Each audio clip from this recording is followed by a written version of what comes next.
computer. Dun dun dun. When last we left our crew adventurers, we should have called last episode "The Trials of Taimi," because between being like sucked onto a magical rock and then thrown up into the air by Paiviki's magic, and then being struck by whatever dark energy hit you that made you like sick, weakened, totally sick and weakened, and then and now this latest misfortune to run terrified into a dark pit. After falling through the lattice work, along with the hides full of treasure, Taimi finds herself kind of half. So you hit the ground, and one of the reasons you only took a D4 of damage is that the webs partly slowed your fall. You had to fall through a bunch of super sticky, big, giant web strands. So when you hit the ground, that slowed down your fall a little bit. And so when we, so I guess our last shot would have been, Taimi, most of her body on this stone floor, which in the flicking from the torchlight above, your mind takes in the fact that in fact it's mosaic, the floor. It's like a series of tiny little tiles.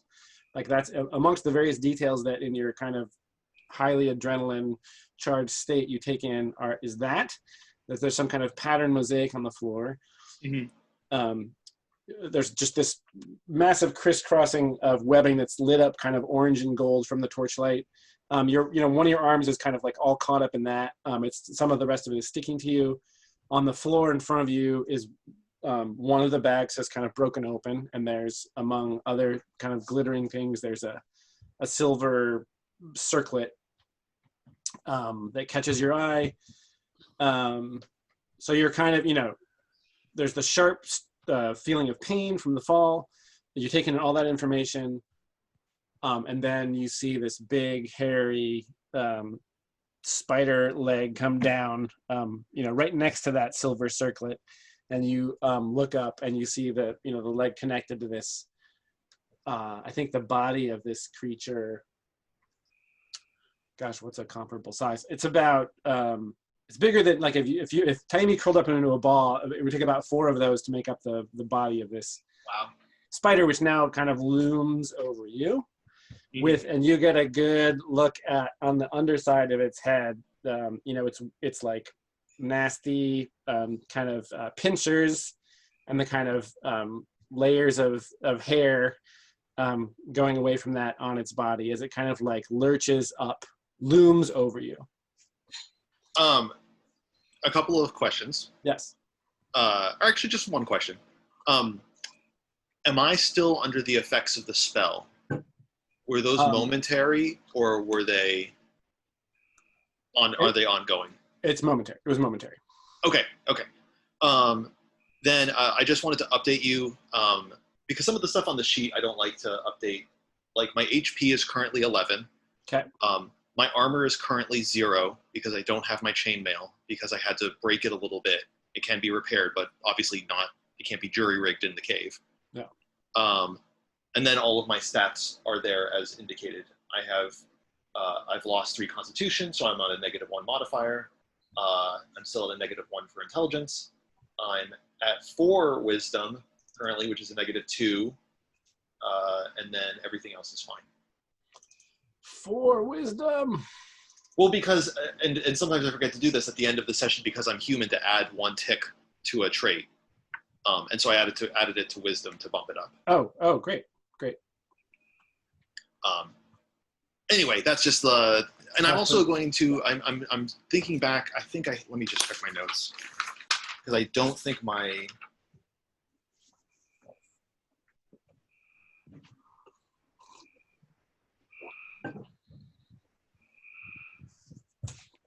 I think my crossbow is loaded. Based on what we were doing, we were going around the cave looking for this guy, looking for the goblin picos that dragged the treasure. I think my crossbow's loaded. Yeah, so I guess the question is, run in terror into Lattice fall. Are you still holding the crossbow? I don't think so. You think you might have, where do you think you might have dropped it? Because we could also roll for it if you feel like there's a chance time you could have held on to it.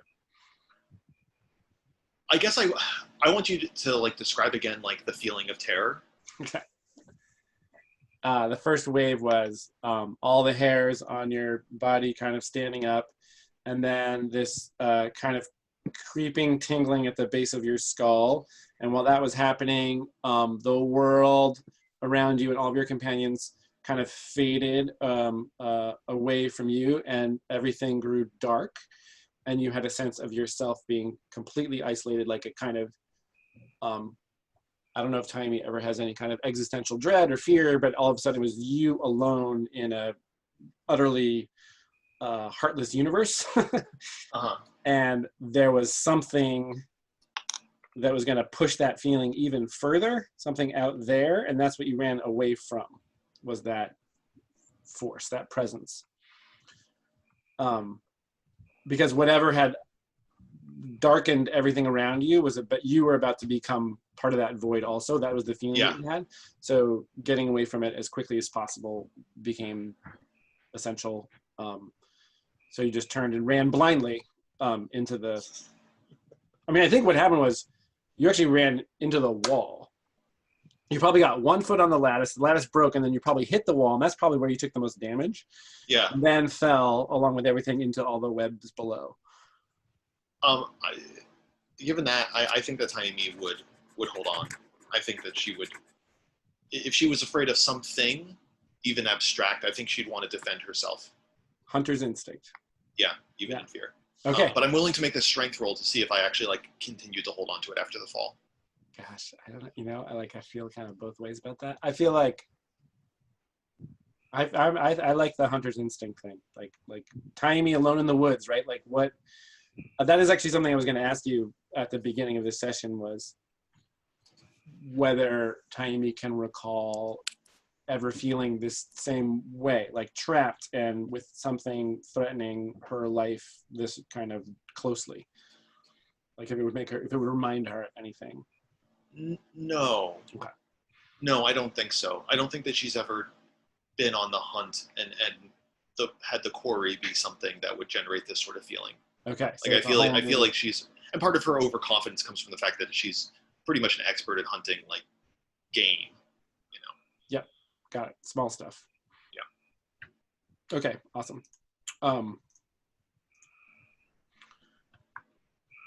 And there we are. The lattice work has broken away and is now gone, and Taimi is in that darkness.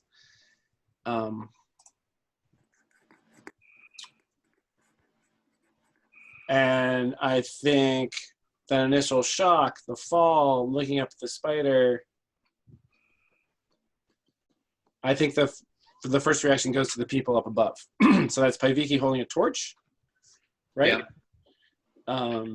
Tapias, Paiviki, Anika, and Muirin up above. So I will say, I think Muirin was pretty close to the edge before, when we, or in terms of the general orientation of the area. So Muirin, what do you do in that situation?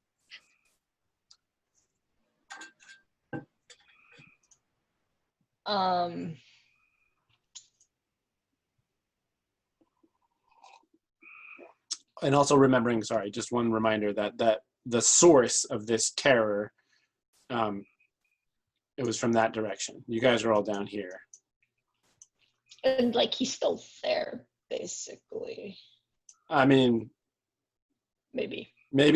the sort of that wave of terror is sort of past now, but that's where it came from, and it's all dark up there. Like your torch basically illuminates this area right here. I will. I think I have rope, and I want to try to. I would turn my attention to where Taimi fell. Okay. And you got your rope? I guess, holding on to it or asking like someone to help, and okay, so you do that. Taimi can grab it. And Anika says, hold fast, and grabs the end of the rope and jumps into the pit. Nice. And so gives one look from the lighted torch, gives one look to make sure that she's not going to jump right on Taimi, and then just jumps into the pit. So then Annika lands. I guess Annika had dropped her crossbow in order to jump in, and then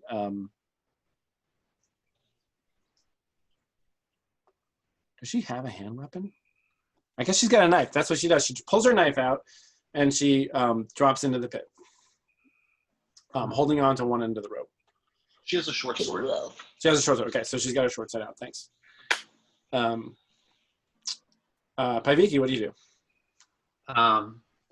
Paiviki will, as soon as she snaps to of what happened, because we just kind of broke out of this dark field around us, she looks around, sees that Taimi is not there, and kind of gives like a quick glance around, and then looks down with the torch down into the pit.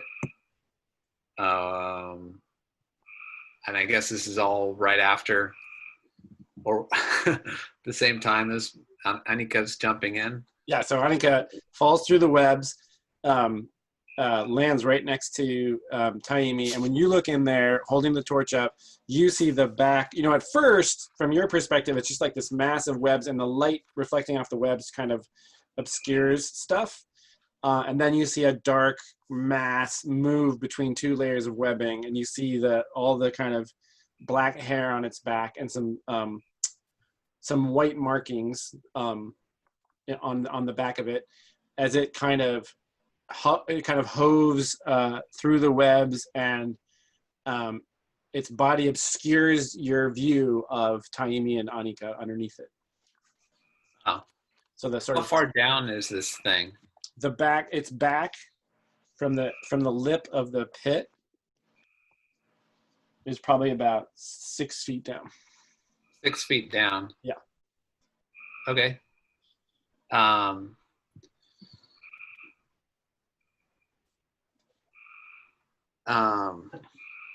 think that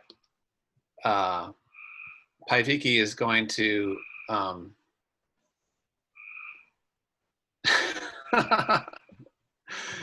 hand the torch to back to Topias and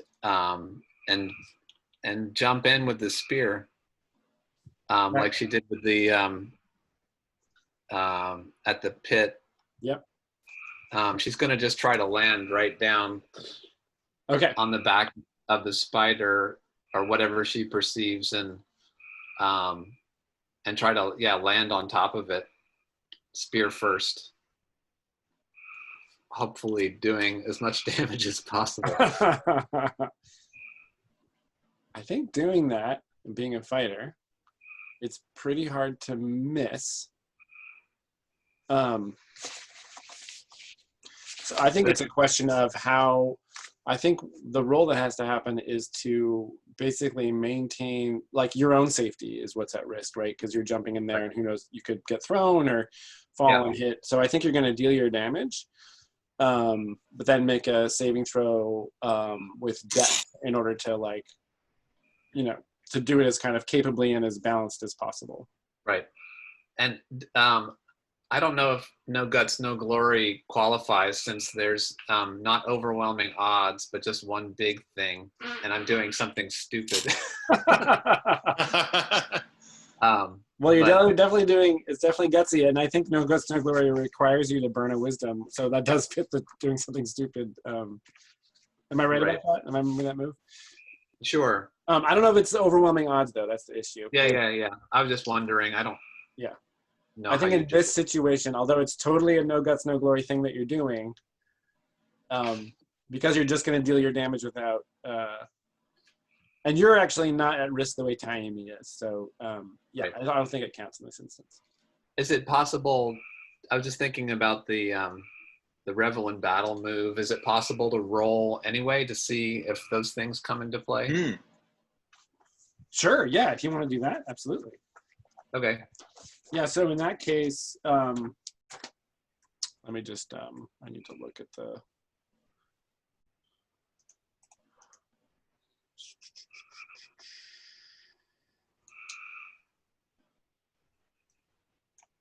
I just need to get the playbooks up for my own reference. They're not out right now.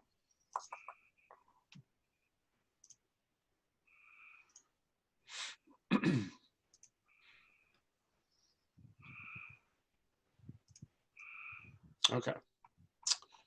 Revel in battle. Yeah, so hoping to roll a 10 or higher.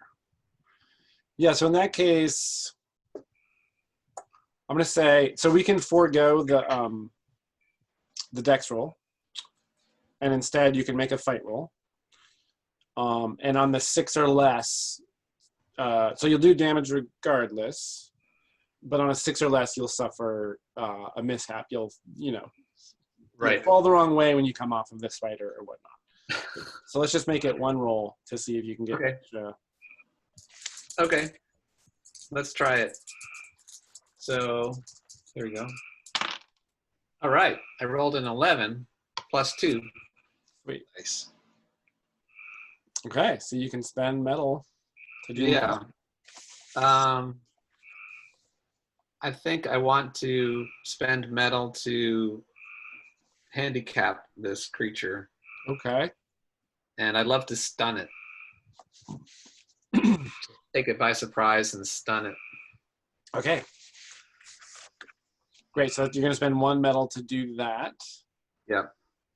And do you want to do anything else, like do extra damage, or is that enough? I think that's enough. Okay. You also get 1 medal back because you rolled over a 12. Oh, because your total was over 12. Yep. So you get a free. That's a freebie. All right. Well, maybe I will spend a point. Might as well, just in case it is the decisive point. Okay. Okay, So- and then you're going to deal your spear's damage. D8, right? Yes. So I rolled a 5 plus 1 is 6. Okay. All right. And at the end of this plunge, given that you rolled well, do you want to be standing on the creature's back? Do you want to be on the floor of the room that Taimi and Anika are in? I want to be on its back. Okay. So you leap in. You lie your full weight to land on the thing with the spear. It drives it right through the mass of its, like basically on its back. It's kind of whatever might be its sort of neck area, although its head is just kind of part of its. So I guess there's the abdomen. It's like right near its head, basically. You drive the spear through, and underneath, Taimi and Anika see the spear come out on that side. And in fact, Anika has to like, because the spear comes down like that. And the thing reels back. It's sort of, it was looming up above, and it was getting ready to, deliver the whatever, its bite or whatever to Taimi. And that sudden thing happens, and I guess it sort of lurches down on some of its legs, and then reels back and kind of spins around in the through the web. And Taimi's holding on top with the spear, you're having to kind of crouch because the roof, the ceiling of that lower chamber is not too much higher than you. So you are holding onto the spear and having to crouch and kind of keep yourself steady on top of it. So it reels around, and you've completely surprised it. And Taimi and Anika have a moment to act. And in this moment, what Anika is doing is slicing at the webs, trying to free you. What do you do? Do I need to roll for that for Anika? No, it's just work. She's doing it. It's actually successful, but it's taking a little bit of effort. Am I able to get a shot off with my bow or with my crossbow? Or am I not quite out yet? No. I think so. Yeah. All right. I'd love to. If I'm underneath and it's looming above me, I'd love to try to get it like in its abdomen. Okay. Or is that the middle part? Here's the abdomen. That main mass of its body is the abdomen. Yeah. The belly. I want to get him in his belly. All right. That's just my dex isn't been hit. That's only a 7. I rolled very poorly. So you got a 7. Yeah. Okay. So when you're shooting or throwing, mark an ammo, roll damage twice and use the worst result, or attract unwanted attention. I will lose an ammo. We have a lot of bolts. You guys got bundles and bundles of bolts. Actually, I'm down to ammo 1, so we should be able to be careful. Ooh. But you are marking that. That's your choice. Yeah, that's what I said. Great. 4 damage. Okay, so God, is this thing making any noise? No, it's like totally quiet. That's one of the creepy things about it. It's like spinning around. You hear the sound of its legs kind of thrashing. Paiviki's holding steady up above with the spear. When the bolt hits it, it staggers back even further into the chamber, so it's further away from Taimi and Anakin now. Topias is holding the torch up, and you can see things pretty well in that area, but from Taimi's perspective, the spider and Paiviki have basically moved into darkness. So they've moved out of the reach of the torchlight at this point. But you definitely hit it. As a hunter, you could tell that you struck it. It was true. Yeah. It was a solid hit. Yeah. Weirin up top.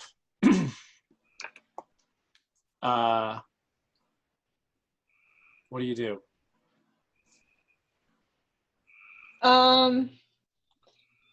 I would like to whisper to Topias to maybe stand guard from the direction of that that attack, that magical attack, just so that we don't get surprised again from that direction. Will you roll 1d6 for me? Yes.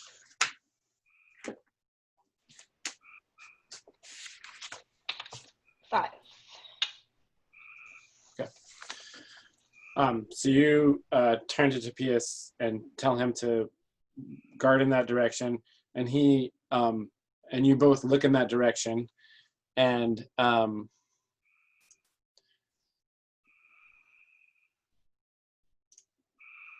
you see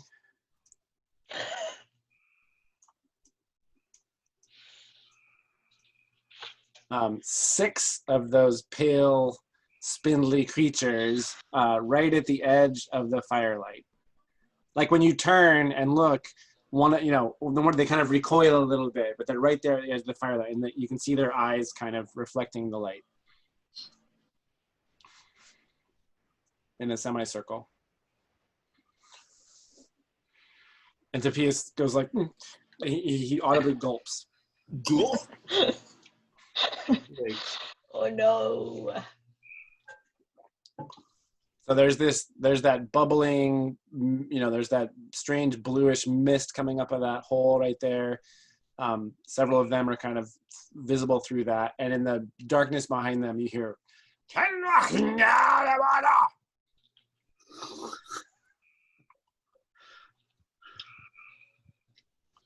Do they obey that sound or when command? it's barked, clearly whoever's talking back there is the person in charge. And the creatures seem a little wary at this moment, at this instant. They're not attacking you yet. So what's your next move? Well,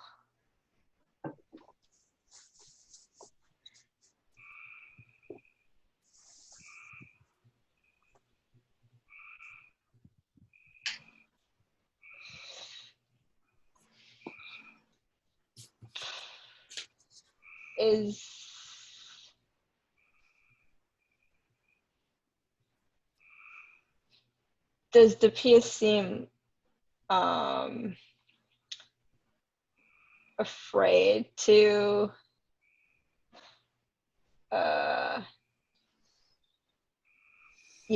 attack, or does he seem like he'd rather retreat, or does it seem like bold? Tapias is, you've gotten the sense that Tapias is a determined young man. The gulp was like, not like I'm scared gulp, but like, here we go. Okay. And he seems ready to do whatever needs to get done. I mean, honestly, you guys got a couple of, you lucked out on your villager accompaniment. Yeah. In terms of their and traits. he still has his crossbow, so yeah. I'll stay next to him and say or we'll get in like a ready to fight position against those guys. So I'm not paying attention to what's happening in that pit anymore. Yeah, your attention is kind of demanded by what's up here. Yeah. Okay, so he looks at you like, you can tell from his look is like, should I take a shot? His crossbow is ready and loaded. Yes. Okay, since you're up there with him, I'll have you roll for him. Okay. And Hippias' quality is +1, and he's doing something brave, so it totally counts. So you get +1 to this roll. Sweet. Oof. So 8. Okay, would you like him to roll damage twice and take the worst result, mark off an ammo from his ammo, or attract unwanted attention? Roll damage twice. Okay, so that would be, what is the heavy crossbow? Is it a D8, right? Oh, yes. D8? Yes. So roll 2D8 and take the lower result. 7, 8. 8? Wow. So 7. Wow. 7 is the lower result. Nice, okay. So he looks at you, you give him the nod, and he strikes, I'm trying to think, he's looking that way. He Probably hits just the closest. this one. They're roughly all the same distance away, but he takes out this one, and it is like, the bolt strikes it and just, it disappears back into the darkness. It sort of it tumbles backwards into the darkness. And then you hear, Kantara! And these other ones lurch forward towards you. Meanwhile, in the pit,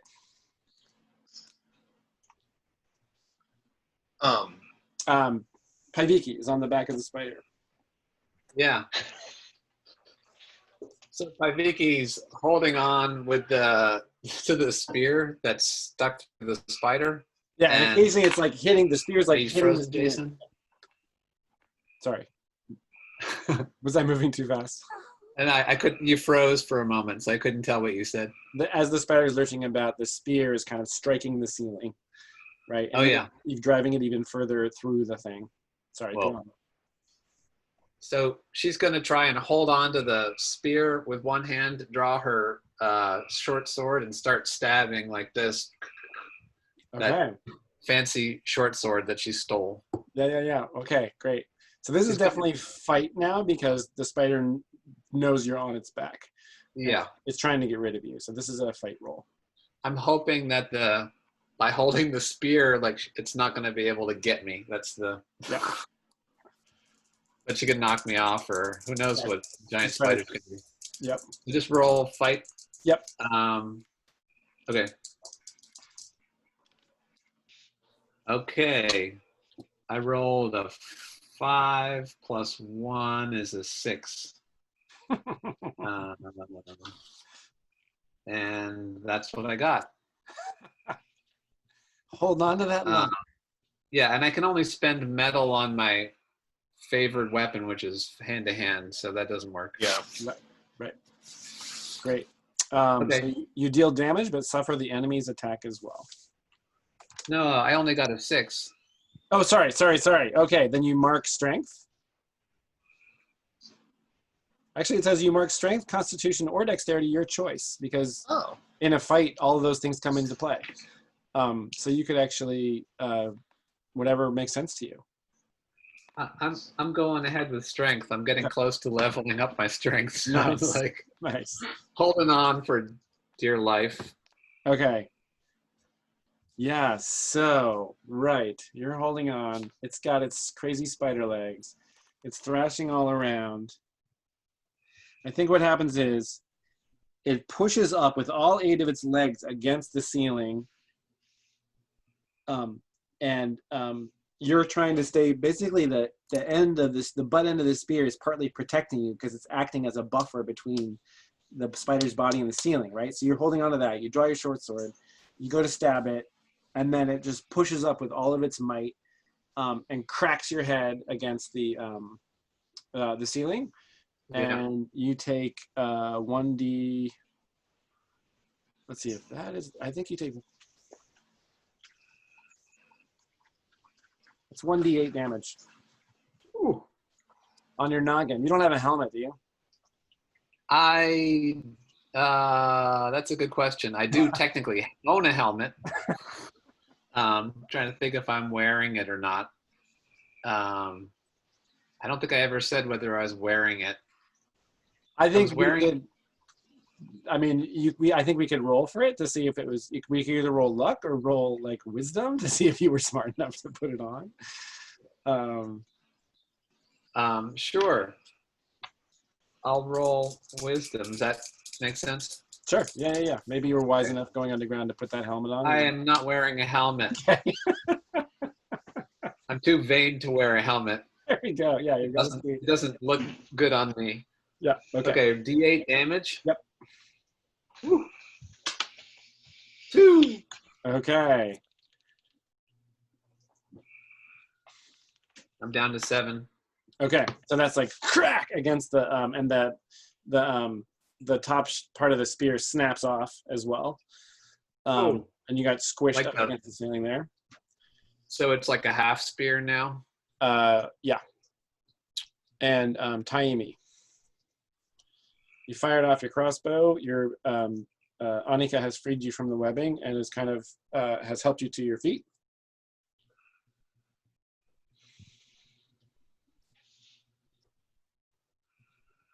John, you there? Yeah. Oh, okay. Sorry, you cut out. What's up? I'm back on my feet. Yeah. Okay. Yes. Annika has helped you back up. God, but without having something to see. Yeah, from your perspective, it's like you saw like maybe a leg came into the light there for a second, but you just hear the noise and the crashing sound. What's the pulling a torch from your adventuring gear doesn't give you the means to light a torch.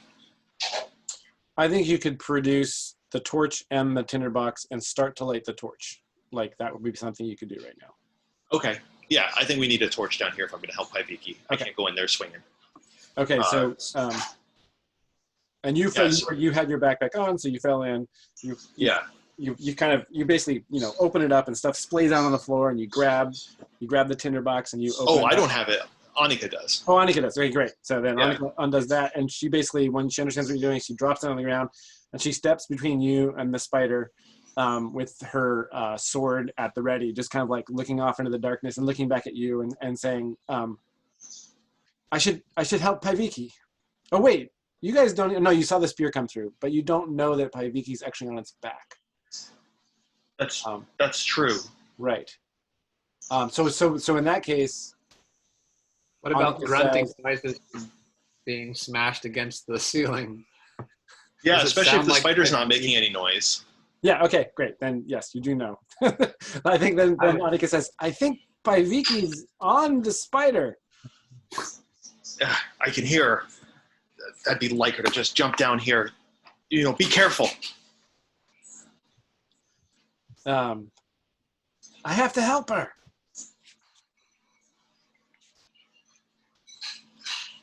Just hold on a second. Hold on. So she looks at you. She looks back at the darkness, and she runs into the darkness.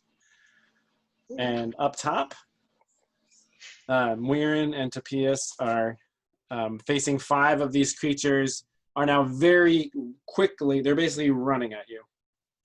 Like they're doing that Scrabble thing across the floor at you.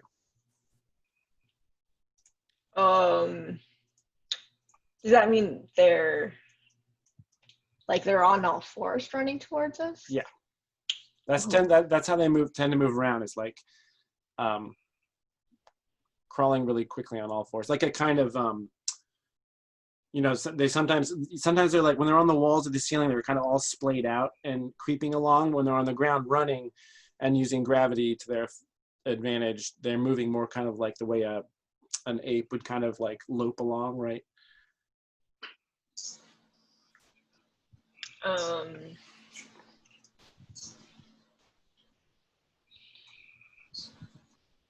I'm going to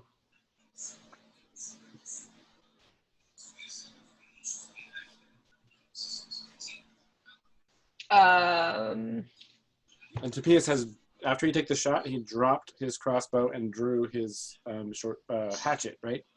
Yeah. He's got his hatchet out and his shield. So Tapias has the shield and the hatchet out. I guess I'll sort of suggest to Tobias that we like split, and I'll do an acrobatic elf move. Okay, awesome. What's that going to be? Probably just like a quick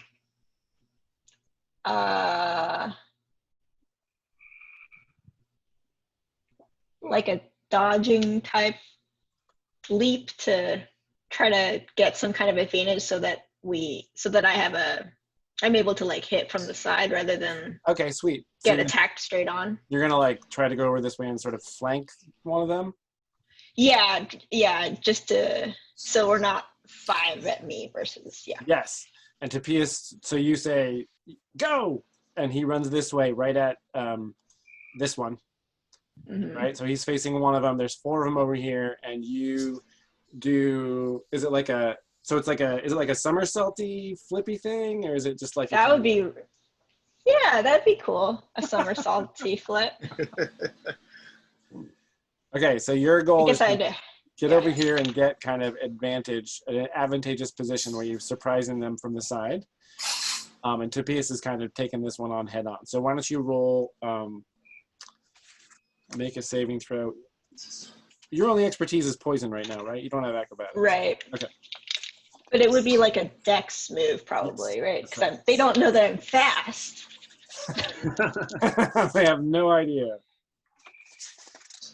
Yeah, go for that. Okay.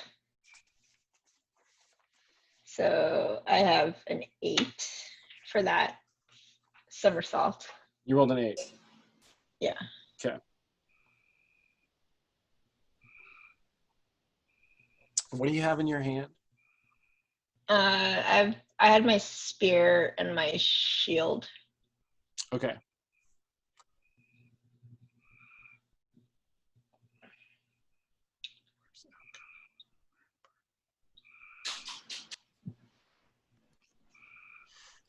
I think that the hard bargain is to make that move. You can do it and get advantage, like get to the flank on this thing and basically deal damage against it without having to roll. But the thing you'd have to do, and you sort of know this instinctively, is you have to drop your shield before you make that move. And I think the spear you use the spear to vault or something like that. But the drawback to this is that you have to abandon your shield in order to move quickly into that flanking position. So I guess the choice you have is you go to make the move, and you either instinctively drop your shield, vault with your spear, land there, and do your damage, or you pull back at the last moment and hold on to your shield and brace for their attack.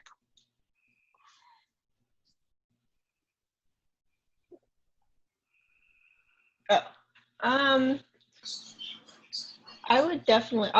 I'll let go of this shield. Okay, so you drop the shield. There's a flurry of, your cloak spins as you vault into that position, and go ahead and deal your damage to that, the rightmost creature there with his spear is a D8, I think. Know that by now? Yes. Yeah. Yes. Yeah. Okay, cool. Wow, okay. 4. 4? Yes, Good. 4. You do that, you land the thing just as it turns. You stab it and it falls back in a spray of black blood, and then Tapias engages with the one that he's facing. So will you roll for Tapias to fight, which is 2d6 plus 1. Oh no! Yeah. 2 plus 1 is a 3. Oh boy! That's bad. Well, he does have a shield, so let's see good. how he fares. So roll 1d4 for the damage from the creature. Oh, okay. 4. Okay, so Tapias takes 3 points of damage. Tapias, I'm sorry. Oh wait, he's got chainmail on? Does he? What's it say? Yeah. I thought he did. No, we gave the chainmail to Anika. Okay. Yep. Oh no. He does have a shield. He does have a shield. So what it does is he's running, goes, he runs up. The thing dodges to one side of his spear, jumps up, grabs onto his shield with one claws, and basically climbs up. So the thing is sort of riding his shield, and then reaches past and slashes him just like that. And jump up, do that. And so then he sort of falls back against this wall into this little nook on the wall. And he's got the thing on his shield, and the spear now he's not in a position where he can actually stab it with his spear because it's too close to him. He's got a hatchet. Sorry, his hatchet. Thank you. Right, so the hatchet's actually going to be fine for stabbing it. But right now he was totally taken up, he was totally surprised, pushed back against the wall, and has been hurt. How many hit points does he have? He now has 3 left. Wow. Oh no. Man. Paviki in the pit. Paviki in the pit. Oh, geez. I think you're a little stunned by that blow to the head. You Yeah. can totally act, but you're one of the side effects there is that you're disoriented. It's dark. All you've got is this surging sort of body underneath you and this broken spear that you're holding on to. And you still got the short sword in your hand. You held on. I have this. Okay.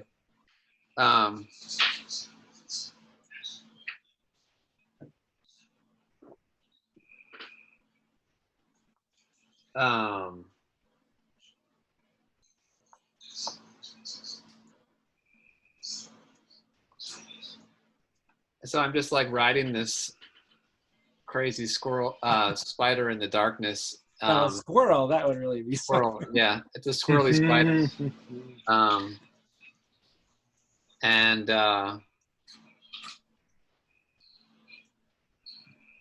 was thinking about using bright fog, but there's not really much sense, I think, for trying to hide anything for a creature who's already in the darkness, fighting with something on its back. It doesn't seem like it would do anything. So I guess I can keep on stabbing at it. Go ahead, John Chad. John Chad, yep. Didn't you stun it on your first attack? I did stun it. Yes, that's right. Yeah. So and you stun it for your int modifier, which is to duration. Yeah. So the initial stunning was effective in getting it to totally not pay attention to Taimi at all. Like what it did was it completely made it completely distracted it from, but it is still completely disoriented and in pain for sure. So you can take advantage of that. Okay. It cannot, but it's, I mean, we could say that at this point there's a pause in the convulsions as it tries to reorient itself, if that would make sense. But yeah, that's a good point. Point of order. Stunned. Yes. I'm gonna keep stabbing at it, and hope that I don't get pummeled from the gesticulating. Yeah. So that's a fair point about the stun. I think in that case, because of the thing that happened with you getting smashed against the ceiling, I think there's a moment where it's still kind of trying to recover itself and just what the hell's on my back. And in that moment, you can stab it without having to roll the fight. So I think you can just deal damage. Okay, I'll do it. It's a D6, I think, a short sword. Mm-hmm. Now, and you also have the option to do what you did before, which is to go ahead and roll a fight and hope, to be able to spend some metal, or you can just deal your damage. It's a good point. I'm not sure what else I would do to it in terms of like hindering it. Yeah. I could do +1 damage, but I don't know if that's worth it. So Okay. I'm just gonna stab away. Okay. This is an ugly battle. Yeah. 5 damage. Ooh. Let's go. Come on. Okay, so spear in one hand, sword in the other, like you got smashed against the ceiling. There's a moment where the spider kind of collapses to one side and is not moving, and so you take advantage and I think it's like 5 quick strikes into it, and every time you pull it out, there's like a splash of some nasty smelling ichor, as they say.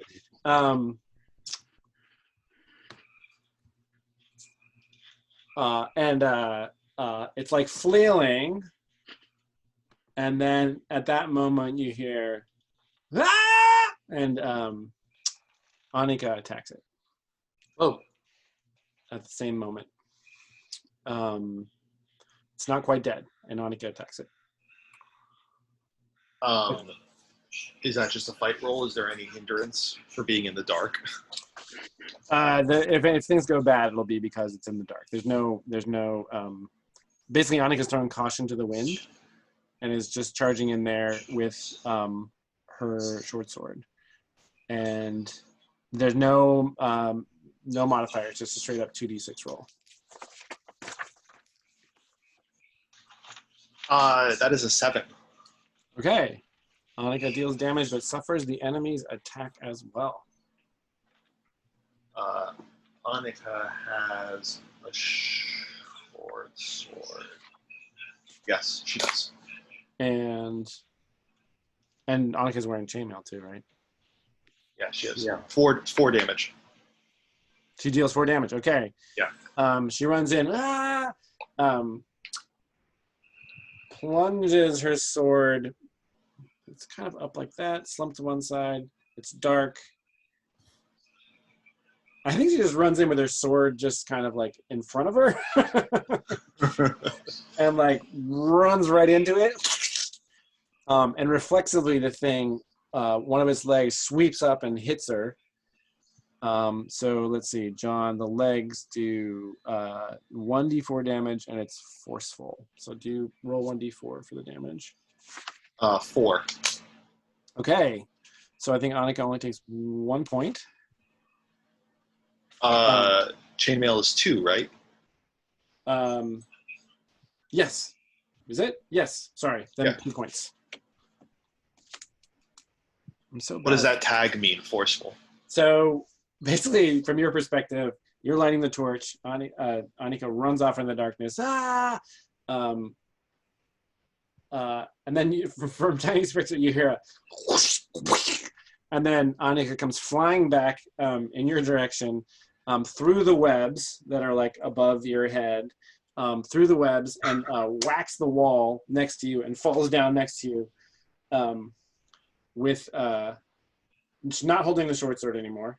And lands next to you and sort of looking at you in shock and like covered in webs and whatnot, largely protected by her chainmail. And Paiviki, the creature lurches backwards and then its body kind of like convulses and then drops to the ground. All right. Yay, Anika. And Taimi strikes the and the torch lights. And you see through the webs, you're in a kind of square, actual square walls at right angles. It's not a natural cave. The entire place is covered with mosaic, the walls, the ceiling, the floor. There's the dead spider with its legs splayed. There's bones scattered all around. Paiviki's Paiviki's shape on the back of the spider kind of disengaging. And in the middle of the room, there's like a sort of bowl-shaped depression. And then, so there's the bags with there's like gemstones scattered on the floor. And in this bowl-shaped depression in the middle of the room, it's only about a foot deep and maybe 7 feet wide. There is a mummified figure kind of curled up in this bowl-shaped depression in the middle of the room. And up top, Muirin, you see Tapias in trouble against the wall, kind of opposite you. You've killed one of the creatures, and there's 3 more, which are all now turning to face you.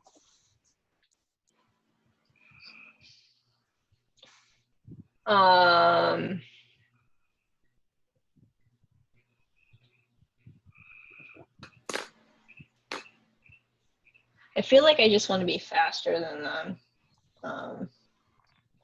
And can I scramble? So I'm probably taller than them too, right? Yep, you're taller. And what's your dexterity modifier? It's just +2. That's pretty darn fast. This is their environment, and they have been pretty fast, but there's definitely a chance if your goal was to outrun them, you definitely have that. That's possible. That's your quick assessment of the situation is, judging from what you've seen so far, you could possibly outpace these creatures. Right, and you said they just turned towards me, so they're not necessarily like moving towards me yet, right? Not in this moment, but they're clearly in kind of predatory mode. So yeah, your danger sense is telling you that's their next move. All 3 of them are going to come at you.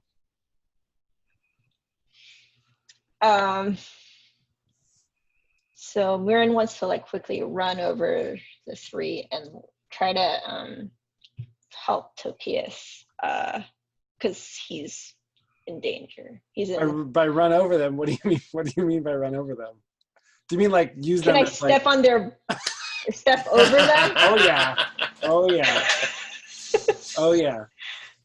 Some stepping stones. Yeah, I mean, if I can't quite leap over all 3.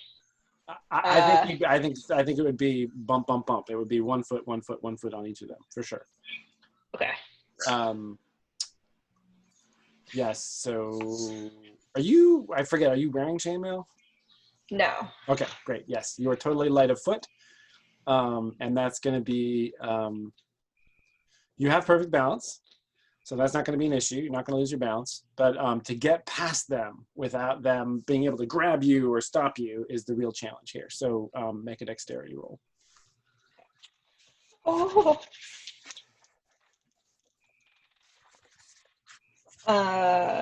11.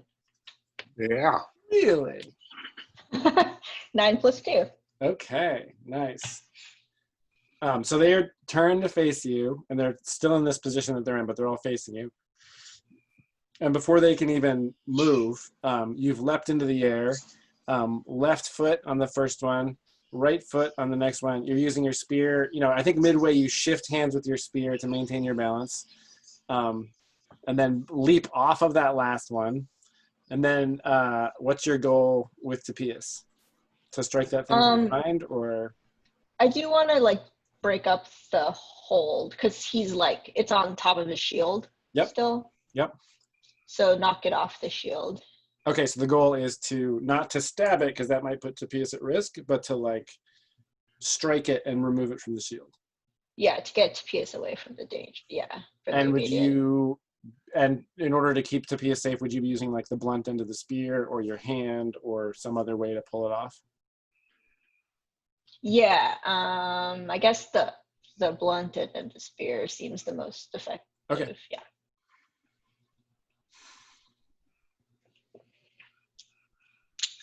I think to do that forcefully enough will be a strength roll.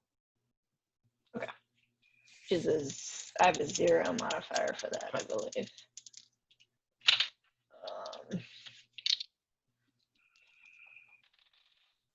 A 9 plus 0. Okay.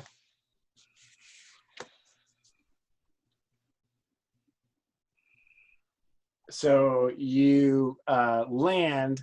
Tapis is like up against the wall, and he's like, he's trying to get his axe. He can't really hit it with his axe. He's like using his arm to kind of keep it off of him, and it's like just about to claw his face. You jam the butt end of your spear between it and the shield, and you lever it off of him. But then it is holding on to. It sort of turns and snags onto your the spear, and now it is holding the spear, and you're holding the other end of the spear, and it's like a tug of war between you and it and the spear. And Tapias takes that moment to try to strike it. So roll for him, if you would. Yeah. He gets a +1. Just sorry, it's a strength roll. I think he's doing it. This is a fight roll, and he has to roll because the thing is aware of him and might respond to him somehow. Okay. But a 2d6 is what I'm rolling, right? Yeah, yeah. Yay! 12. Okay. Yeah. So Hatchet does 1d6, so deal 1d6 to the creature. So PS. PS. 4. Okay. So that all happens. Tug of war. Yeah, it goes like, and then he strikes it to the ground. There's a moment where there's your point of view, and then the camera pans up to Pia standing there with his axe, kind of looking at you. And there's a moment where you both look at each other, and then you turn, and there's a pause, and you have to roll to check morale for these creatures. Because you've taken out half of their number. So please roll 2d6. And they're going to decide if they fight or flee. This is decided, yeah. 11. Okay. So they turn and look at you, and they see what has happened. And then they turn, and they're about to run away into the darkness. And you hear, and they freeze, and then they turn slowly back to face you. Oh man. Somebody's got them wrapped around their finger. And in the pit below. I call out, Hiviki, are you okay? Yeah, I'm fine. He's like climbing off the spider, and Is it dead? yeah, I think so. We got to get up there and help Muirin. Is the rope still down? I mean, Muirin must have dropped the rope. Yeah, I think the end of the rope kind of slipped into the pit with you guys. Yeah. Oh no! Yeah. The ceiling, the ceiling is about the lip of the pit. Let's see, it's about 12 feet up. Who's the better climber? One of us should go up and. Go. I think you're the smaller, and you've probably climbed a lot of trees in your forest days. Yeah. All right. I'm going to try to climb up with the rope in tow. I think Annika does the fireman's hold and is ready to heave you. Yeah. I hand the torch to you, Hiviki, because I don't think I can climb with the torch. Okay. Okay, so you toss the torch. Annika gives you the fireman's hold, which is a +1 to your roll for the Is it assistant. a strength roll, dex roll? I think it's a dex roll. Because you're getting a little bit of a head start, and you're just trying to get your, you're trying to, find purchase and get up there. Yeah. Mhm. What'd you get? That's a 9. And I know it seems a little superfluous, but I'm going to use the luck. Okay. Move it to Yeah. 10. I just want to do it. And you've got what in your hands? Nothing. Nothing. You're Not bearing to hand- climb. To climb, I'm not climbing with something. Okay. So you're climbing, and I've got the crossbow unloaded, and I've got the short sword. crossbow slung over your back, short sword in its sheath. Yeah. And there's like a leap, a grab, like one-handed grab, and you bounce up, and from if Tapias and Moiran weren't preoccupied, they would see you kind of just pop up out of that pit and land on the lip there. So you're up out, and the things their attention is totally on Tapias and Moiran, and they charge them. So any one of you guys can act. Whoever wants to say something will act first. Do they see them charging? Yeah, everybody's aware of them charging. Yeah. Oh, okay. I don't want to throw my short sword. No, I'll turn and I'll throw the rope down. Okay. So you turn. So you're holding on to the end of the rope, and you throw the rope Yeah. down. Okay. And Moiran, you and Tapias are standing side by side as these things come at you. So they're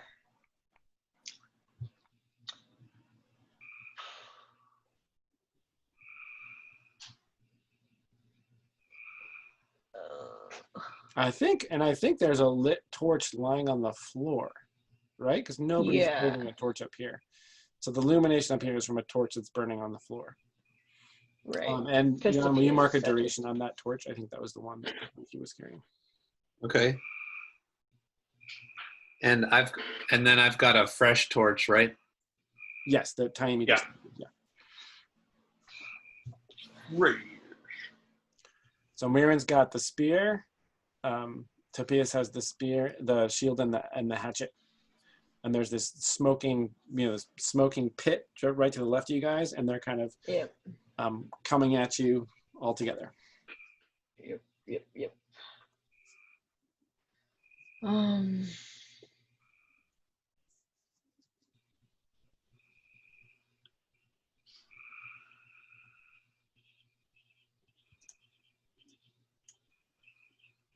I guess I'll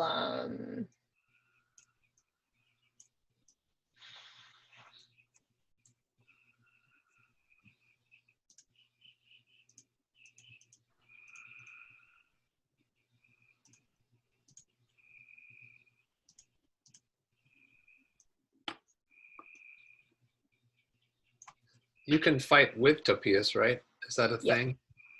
Yep.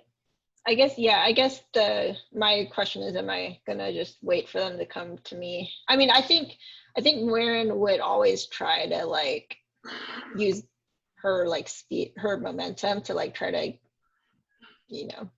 gain advantage in the attack. Yeah. And she's just gonna hope that Tapias can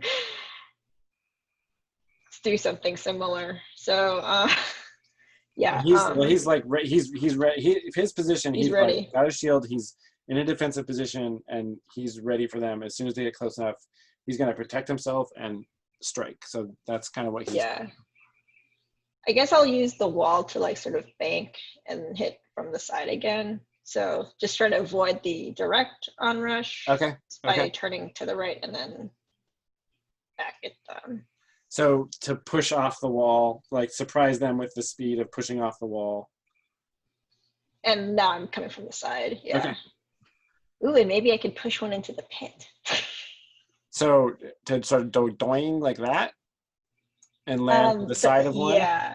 Yeah. Oh, push him into this pit. Yeah, do you think Okay. that's like too far away? No, totally. You can totally do that. That is an awesome move. I love it. Yes, so that's going to be, so your end goal here is to push one of these creatures off course and into that bubbling pit. Yes. Okay, fantastic. Make a roll for that, and we're going to roll for Tapias at this. We're going to roll both things, and then the whole thing will tell us a little story about what happens. Okay. So make your dex roll for that to occur, for your part of it. Okay. I might also burn a luck. So I have a 7 plus 2 is 9. Mm-hmm. And I will burn a luck to get 10. Great. And then I'll roll for Tapias. Yeah, and he gets a +1 for his fight. Okay.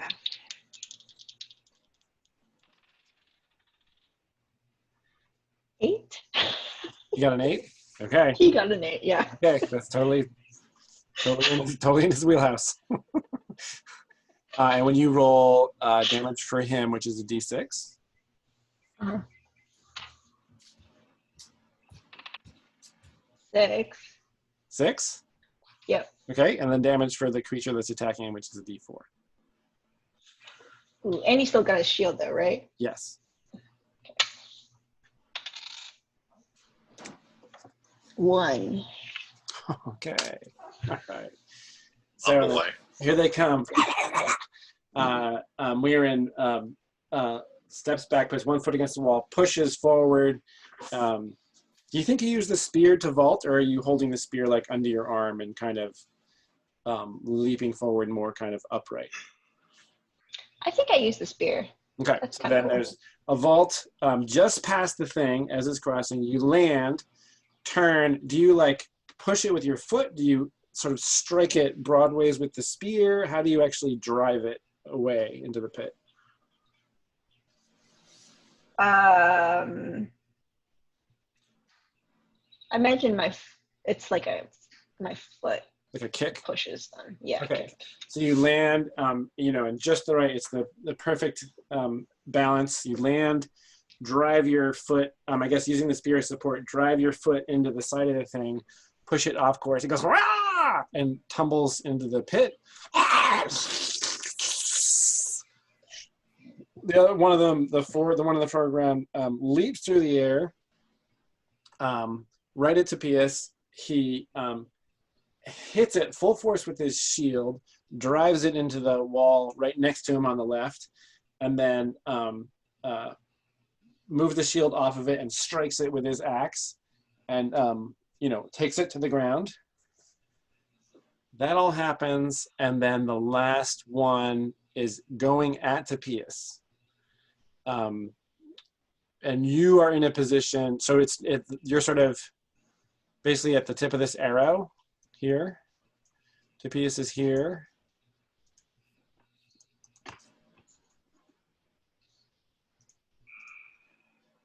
And the thing is basically midway between you, just about to bound at him, and he has just opened himself up. The shield is to one side, and he's struck, right? So he's open right now, and his shield's not going to protect him if it jumps at him.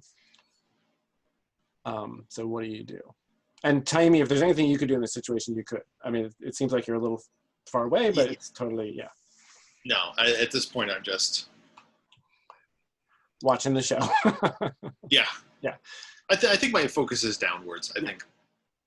Yeah, and those guys are climbing up on the rope unless Paviki wants to do something. Yeah, no, I do want to climb up. Okay, so you guys are climbing up, and then Muirin, so that's the situation. I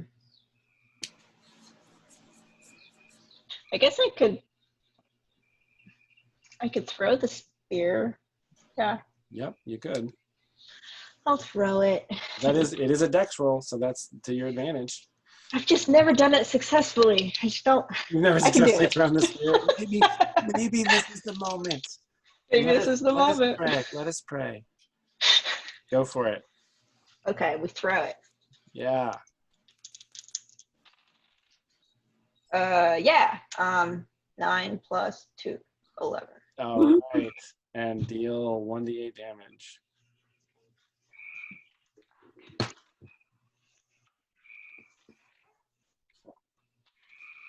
Oh man, 1. Oh no! Oh no! So spear goes flying through the air, strikes it, knocks it. It sort of scrabbles to the side and then leaps at Tapias. Roll to fight.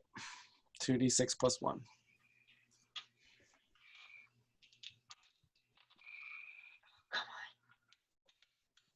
So he got a 4.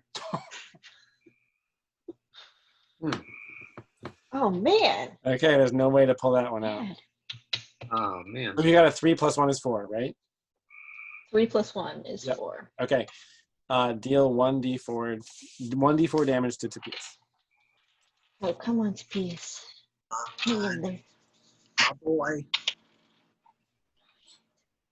4 minus 1. Oh wait, the shield is gone. The shield for this attack.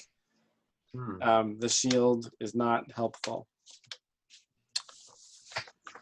So the thing lands on him.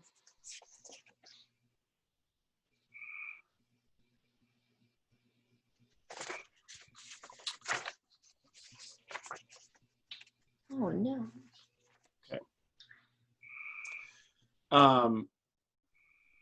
It lands on him and gosh, how does it do this? It basically sinks its teeth into his like trapezius right here. It goes, and then so you just see this flurry of action as Tapias lets out a scream, and is struggling against it, and falls to the ground, and then it turns and looks at you, and across its pale white, almost translucent skin, there's just blood spattered across it, and it turns and looks at you with a feral expression on its face. And Tiny, you hear the scream and see this too, and this is just as Paiviki and Anika are pulling themselves up out of the pit. And I think at this point anybody can choose to act. Is Tokias moving? No. I mean, there's just so you guys know, there is still a chance that he's alive. Yeah. Because he gets to bite the dust like anybody else. But things do not look good for him at the moment. Well, then I would run in, short sword out, and just try to golf swing this guy. Okay. And Weirin, what would you do? What are you doing? Yeah, Mirren would also just try to run in and throw that creature off of them. Okay, so you're both fighting, and I think you're both attacking this. I think you're helping each other, so you're each going to get +1 because you're kind of overwhelming this creature. Mm-hmm. So you each roll to fight. Oh, wait, you threw your spear, so...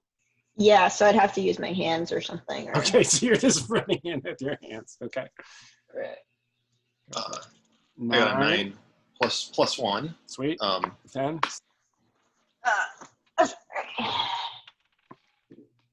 I got a 9 as well. +1 for the help? Oh, yes. Thank you. 10. Yeah, okay. So you guys both charge in. Is anybody shouting? Is this happening quietly? If I saw Topias go down like that with all that blood, I'd probably be doing like a ha. And what is Mirren doing? Is Mirren quiet about this? No, she's also does like some kind of like a okay. Yeah, call. Yeah. John, deal your damage. 4. Okay.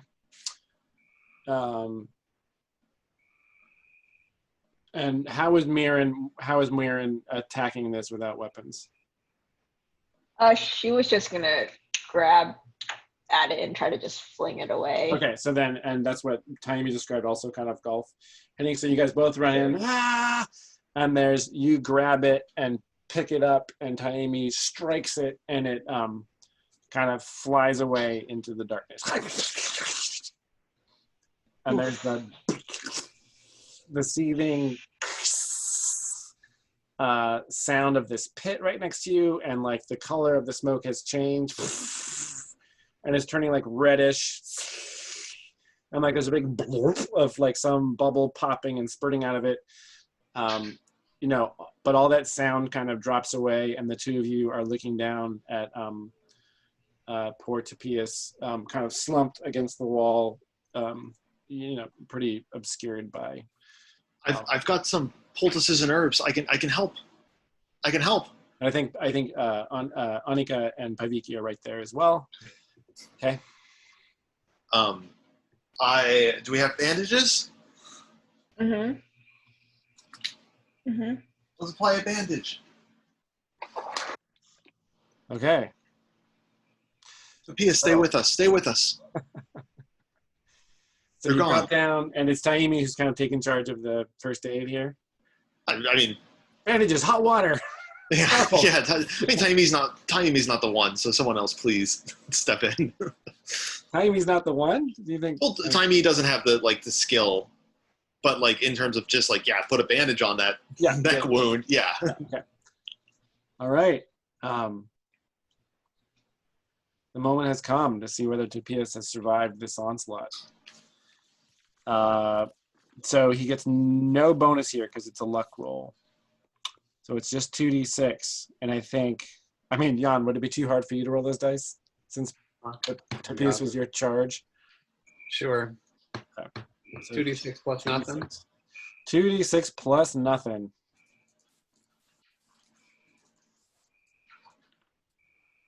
Seven.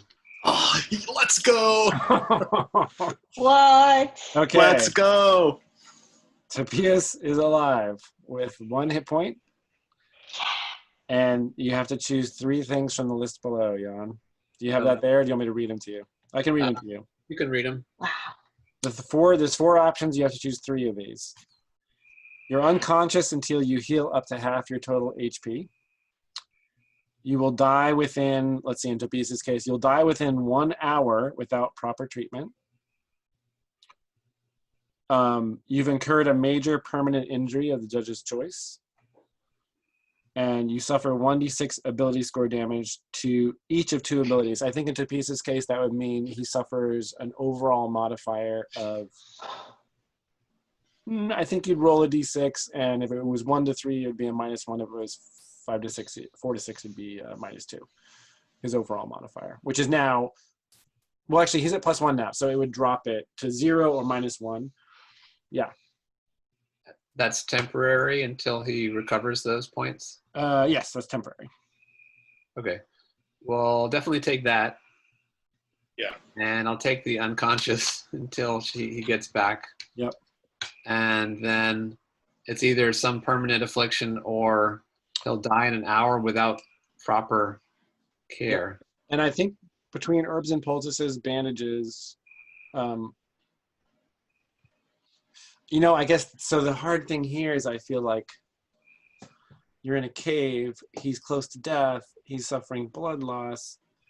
I think you could pull it off, but it would be a roll. It wouldn't Provide just the be proper like, treatment.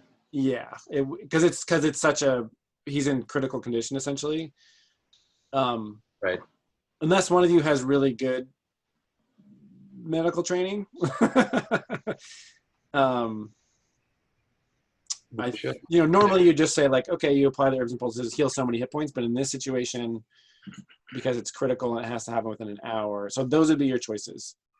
You do that, and then somebody has to roll to, and I think it would be an intelligence or wisdom roll, or he gets a major permanent injury of the judge's choice, and I guess I should tell you right now so that you understand that his injury would be major and permanent.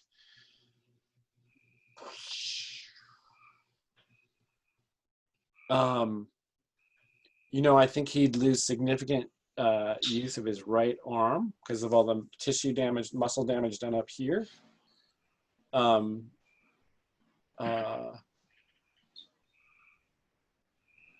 Yeah, I think the major compromise there would be he'll have like serious scar tissue here, which will show, but it's not that, whatever. That's just like almost a cosmetic thing, almost a badge of honor probably for Topias. But yeah, he would lose significant use of his right arm. Yeah, I think I'm going to go with he'll die in an hour if he doesn't Okay.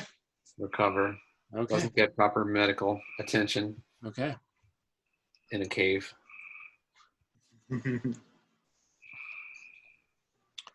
All right. So everybody mark a duration on those torches because it takes time.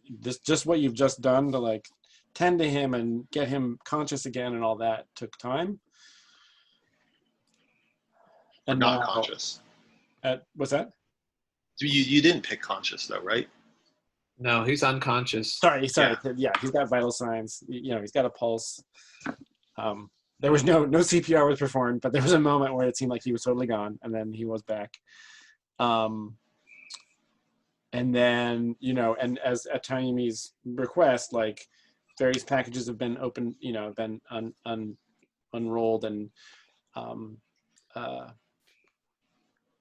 Annika's got like using the torch has created like a hot water poultice, and all that stuff is laid out there. I'm sure that somebody's keeping a watch around to make sure no further danger comes.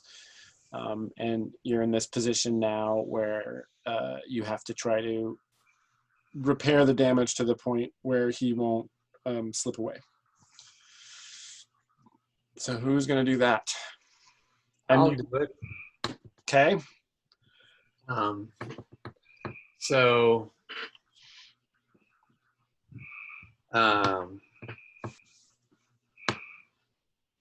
I would take I have herbs and poultices as well, so I guess we should choose who's using theirs, or do we use them all up? I think it's going to take 2 uses of bandages and 2 uses of herbs and poultices. I think each thing of herbs and poultices has 3 uses to it. Does somebody have bandages, or is this something we'd be pulling from? We pulled out a thing of bandages last time. Yeah. Did we use them all up? No, we have 1 use of bandages left. Quartermaster says 1 use of bandages left. So that, okay. In that case, no, we have use up that, and then we have adventuring gear too. So yeah, we have tons. Right. We don't have a ton of adventure gear, but we do still have adventure gear. So you want to turn 1 use of adventuring gear into bandages? Why don't I just do it all? I've got adventuring gear and herbs and poultices. Okay. I could use everything. Great. So 1 use of adventuring gear gives you 3 bandages. It gives you 3 uses of bandages. That's right. Yeah, so I've got 1 use of bandage left. Yep. And then the herbs and poultices are gone. Okay. Okay. And so yeah, I'm just doing what I can to like hold them together. Yeah, so all the color is gone out of him. Can I get help on this roll? Absolutely. With somebody else working with me?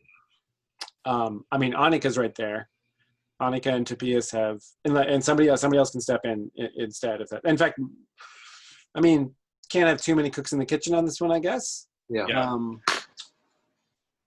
You got your main focus. Annika has built up a little bit of a bond with Topias, given the time that they were apart from you guys and just in the journey in general. So just through sheer force of presence and affection, Annika is there lending,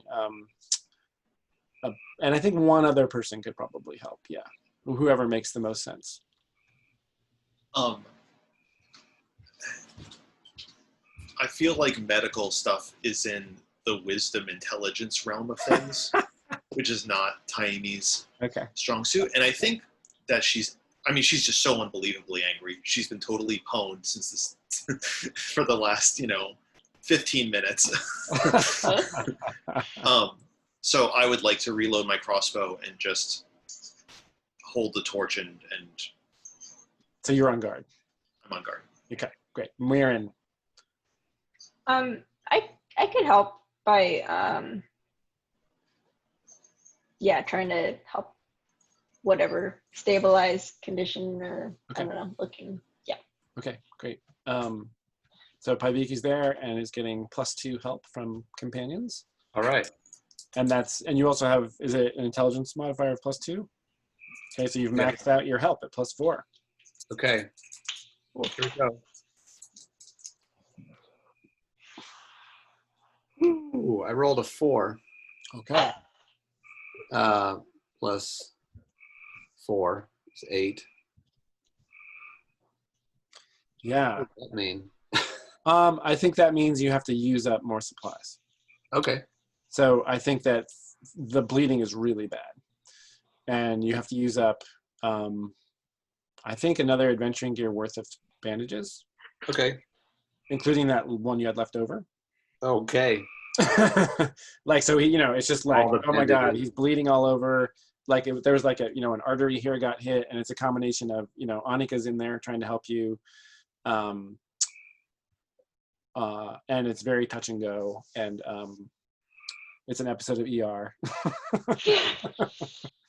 And you managed to staunch the bleeding, get him fully bandaged up, and there's a moment, and I think this whole process, it's like an hour long, right up to the brink kind of thing. And then there's a moment where Paiviki finally kind of like sits back, hands dirty, and you feel like, okay, like this is all right, but we need to stay here. We can't move him. We have to basically spend the night here. And if he's well enough in the morning, we're going to have to figure out how to get him out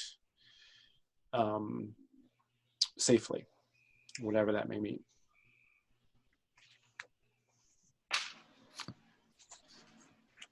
Whoa. Unless you felt like it was really pressing to move him, but that you feel like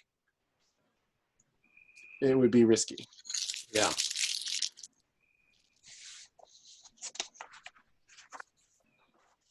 We've got to stay here. I don't think that we can move him, but with that wizard out there, I don't know if we'll survive it. Perhaps we need to do something about that. Trying to think of an in fiction metaphor. I'm not going to sit here like a wart on a gas bar, which is like a type of toad.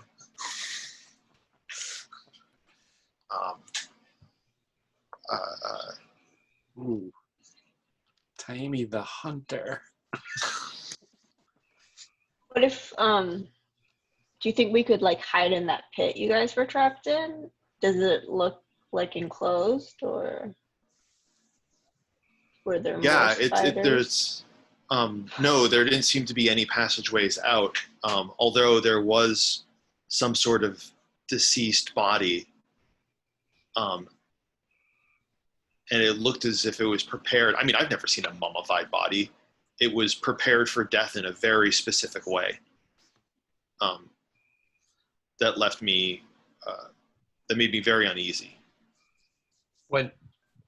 Jason, when you said mummified, do you mean mummified in that kind of way, or just wrapped up by spider? Oh, good point.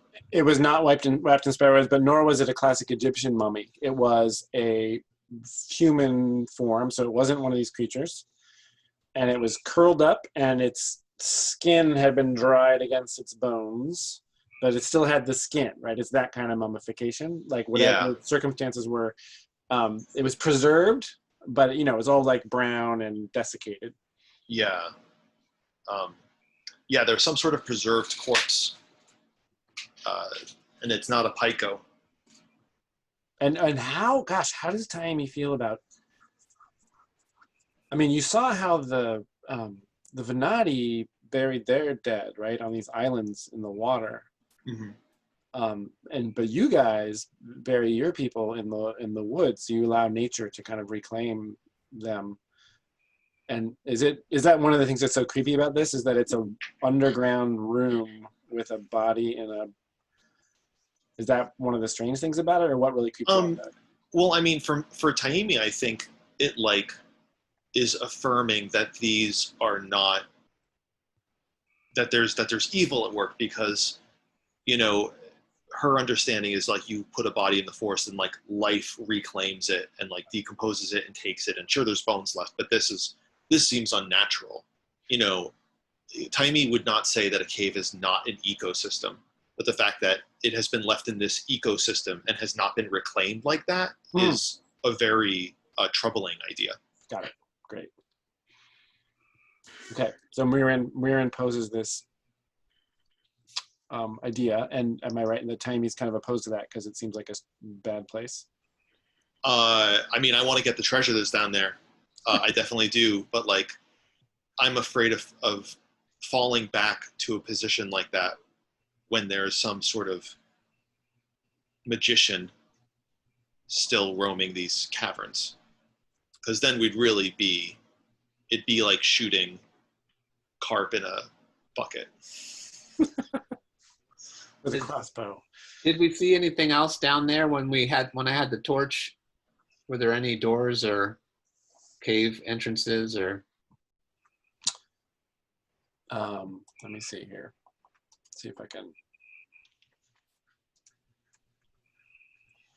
You guys see what I'm seeing? Yeah. Is it different now? Mm-hmm. This is what you recall. There was a little opening to in this direction. This is the middle area where the mummified corpse is. You guys dropped in here. Wait, do I have that right? Is this map oriented the same as the last map? Um, Because then it would be on the top edge, the north edge. right, yeah, sorry, you dropped in there. And the spider came out, Paiviki jumped on the back, and then it backed up into that south cavern. It didn't actually fit. It kind of hit up against this and banged off. So when Paiviki got off, it was over here. But Paiviki could see that this was like a little alcove, which I don't think you had the wherewithal to really pay much attention to. Sure. But there is a little alcove there. Besides that alcove, there might be something on the far within that alcove, but there did not appear to be any other points of egress aside from that possibility. I don't know about lowering Opius anyway. That seems like a difficult maneuver to do right now.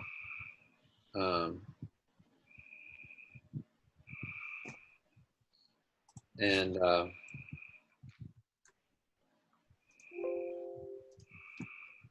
I think if we stay alert, I don't want to be tricked again by those cave creatures. They must be waiting for us. So we should be the ones doing the tricking, but we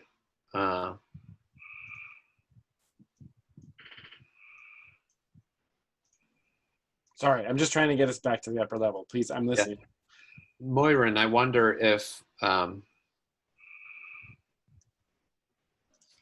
you would be able to keep them on their toes. If they think that we're here and you are able to get behind them, then perhaps they won't be able to take us unawares again. Yeah, we could certainly keep watch in this area. I do wonder if there is a way to trick them somehow, like make them think that we went in one direction when really we just stayed here the whole time. Well, if we move away with the torches, then they're going to track that. But then again, they're also going to see that like maybe only 2 of us have torches and the rest are gone. but you'd be able to Right. see if you're out of torch range. Am I right in thinking that? Yeah, if you wanted to put the torches out, then they wouldn't be able to detect us by a torch, but only by like sound or something. Yeah. I think that they may be able to see in the dark, perhaps as well as you, or better.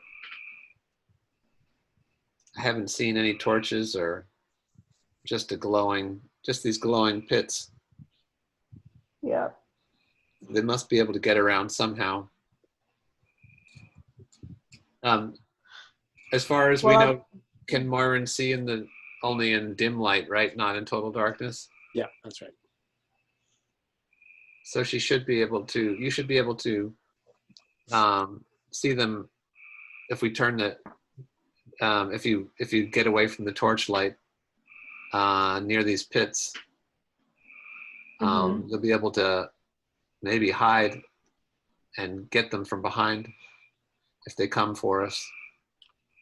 Yeah, and I'll certainly be able to sense something dangerous if I pay attention the whole time. Yeah, right. Because you got your living alarm system. The danger sense there. So, sorry, am I right in understanding like post Muirin as a sort of stealth guard? Yeah. I was imagining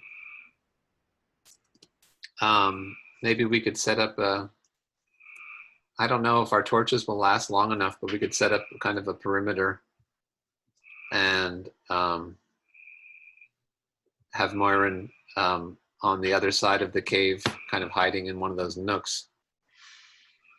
We could even go do some exploring and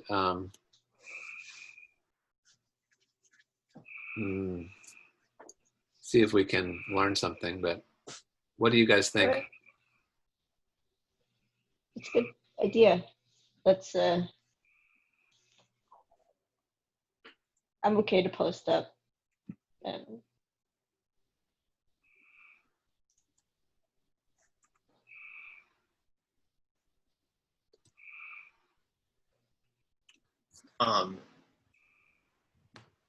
I just don't want to give that magician too much time to recoup or plan a counter strategy.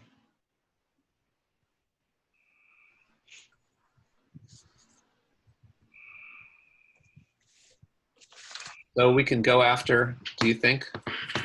Go after him? Yeah, I think we go in fast, going hard.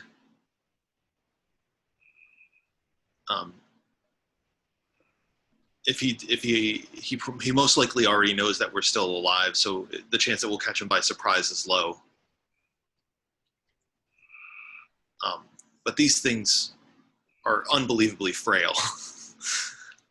And one only got to appear from sort of dumb luck, spit.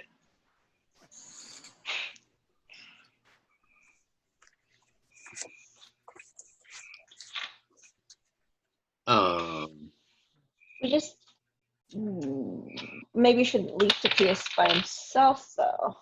Oh, of course not. No. Okay. I would say leave Annika with him. Oh.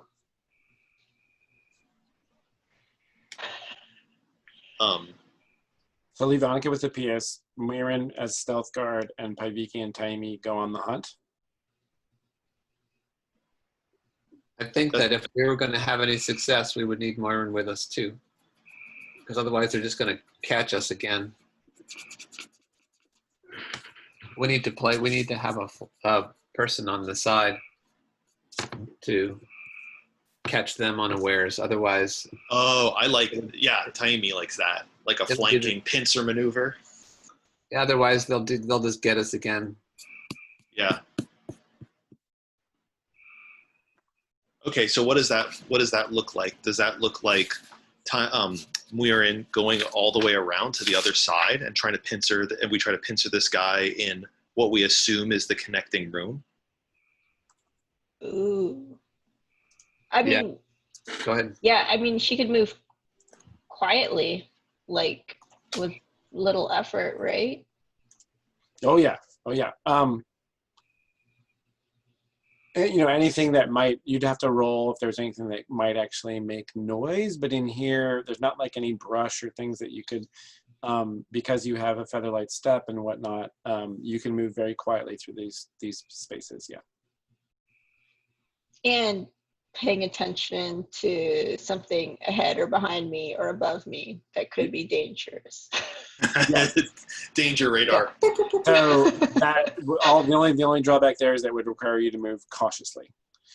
You can't move super fast and have all that happening. Like your spider sense is going to work as long as you're like basically tuning in to like every little sound and every little vibe. So that just means you have to move kind of at a cautious pace, but you could totally do it totally quietly, no problem. And yes, you would detect if there was imminent danger. I think moving slowly, cautiously works. We're not trying to, speed isn't like our strategy right now. It's just not losing time. So maybe we can just do a sweep of the surrounding area and try to catch that wizard, and if we can't, then at least know that we're safe. So how about Moirin, you can go back through the cave that we entered through and come back through one of those other side tunnels, maybe the first one where the spider ran, and we'll go down the other tunnel and catch him in the middle. Okay. Assuming those tunnels connect. So well, yeah, we'll have to find out. If I understand you, you're saying Mirren would go this way? Yeah. And then you guys would go this way? Yeah. Is that right? Okay. Yeah. I think in the midst of all this, you've probably scoped out the rest of this cavern that you're in. Yeah. I was going to say that too.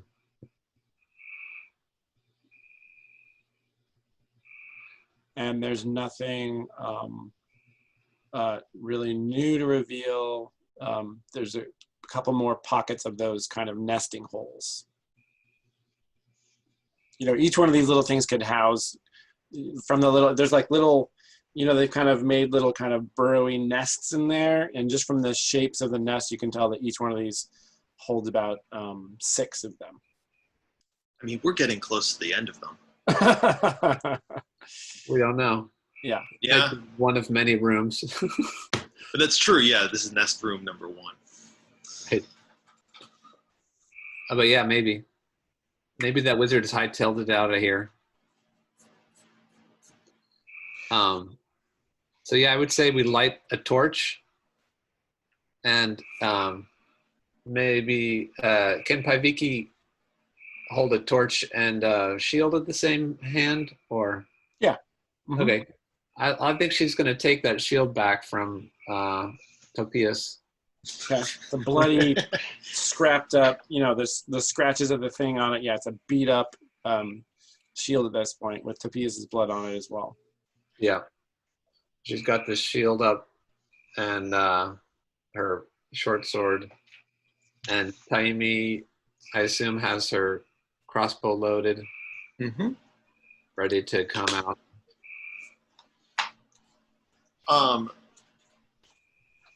No. I was about to say.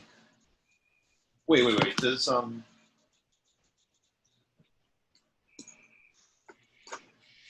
if Topias has one, he does. I will load a second crossbow and take that as well. What does a heavy crossbow weigh? Can you safely carry a loaded crossbow on your back without risking it shooting off? I think we could say there's some kind of like safety catch for that, right? Like, yeah, I think we can say that there's like a little, the trigger has just like a little side holder that you can put it into. Okay. Yeah, let me double check that I can carry it. Yeah, I can. Yeah, my capacity is 11 and I'm Although- at 9. Yeah, you know, you're right, Jan. I think having it on your back, because there's nothing that holds the bolt in the slot other than gravity. So Yeah. I think that you would have to have, if they're both loaded, then you've got to have them both in your hands. Well, I can just have it pulled, right? And then just put the bolt in. Oh, sure. Yeah, sure. Yeah. Sorry. Yes. And Annika can, she has one too, right? Yeah, she does. So she can holler to us if anything happens. Do we want to have her keep a torch lit as well? Yeah, I would think so. Yeah, Okay. so that she can see when stuff is coming. Oh yeah, otherwise she's going to be going off. She's going to be going off of residual smoke light. Then this is where torpedoes can't be moved. So this is the place where you'd be leaving them. Okay. Yeah. Okay. Now, if Muiren's heading off in that direction, there's no residual light that Muiren can see by, No, right? it would all be memory and feel. Okay. And, I mean, does that stone give off any light? It's like shimmer. It reflects light, but it does not give off its own light. No. Danger sense and Okay. And feeling what do you think? the walls. Yeah. Donna. Yeah, I think so. Memory is good. Awareness. Great. Wow. Is it? Yeah. Feeling your way semi-blindly through the dark. Great. I love it. Okay. And your goal with this operation is to locate this entity, and if not, ensure either locate him or ensure that he's not around, right? Yeah.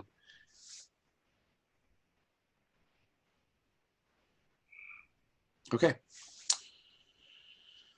So before you set out, I think you're interesting. Before you set out, Annika, Taimi grabs, puts a hand on your shoulder as you're about to leave. Like Muiren and Paviki have started to move off, and Yeah. Annika puts her hand on your shoulder, and you turn to face her, and she says, "Get it, but come back soon."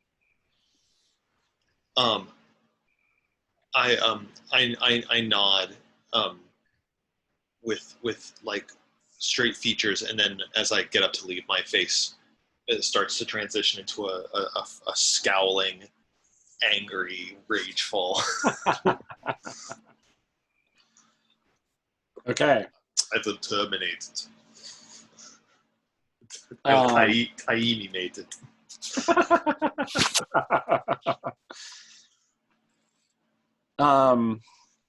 Okay, so I think for this goal and for this situation, given the circumstances, I think what you're trying to do here is find answers.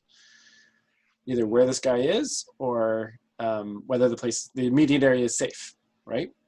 Yeah. So I will reveal an amount of the, oh yeah, and at this point, so an hour went by just to get Topias to, into livable shape, and so another duration on all those torches needs to get marked. I think that's 2 of them that are out right now, right?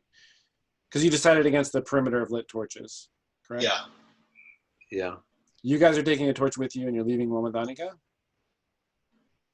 Yeah. So we would need to spark a new torch. I've got one more adventuring gear. Does anybody else have any? No, we're set with torches. Topias has 2, and then Annika has 2. Oh, okay. And So I'm gonna take 2 Topias's 2 torches. okay. Do you want to adjust that, John? You got that? Yeah, I'm going to take one of Topias's. You're taking both of them. Yeah. Okay, Topias's torches are gone. Annika has her 1 torch, and then I actually have Annika's other torch. Okay. And you're saying that she should keep hers lit? Well, no, if you have all the torches, Jan, I'm going to leave Annika with her torch and then a backup torch. Yeah, I have 2, and I have an adventuring gear, so that could be. Yeah. Okay. And what you say, Jason? We're telling Annika to keep one. I'm telling her to keep one lit, and then Okay, keep the yeah. backup one. Yeah. Okay. Yeah, so because she needs to be able to see things coming, and the light from those Exactly. is not enough to do that. Yeah. Because these things can crawl on the walls and the ceiling and whatnot. Okay. And So I would give Moirin a little head start, so that ideally we're kind of like sort of like the bait. So if they see us coming, then they won't hopefully see Moirin coming. And Moirin, if that tunnel connects, we'll be able to sneak up on them. okay, got it.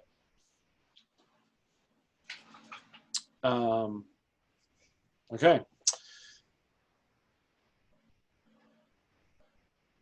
So one person's going to roll to find answers, and the other people are going to help because you're doing this, all 3 of you. So who, I think finding answers here would be wisdom or intelligence? I think Moirin should do it. Okay. Maybe. Why not? Yeah, and okay.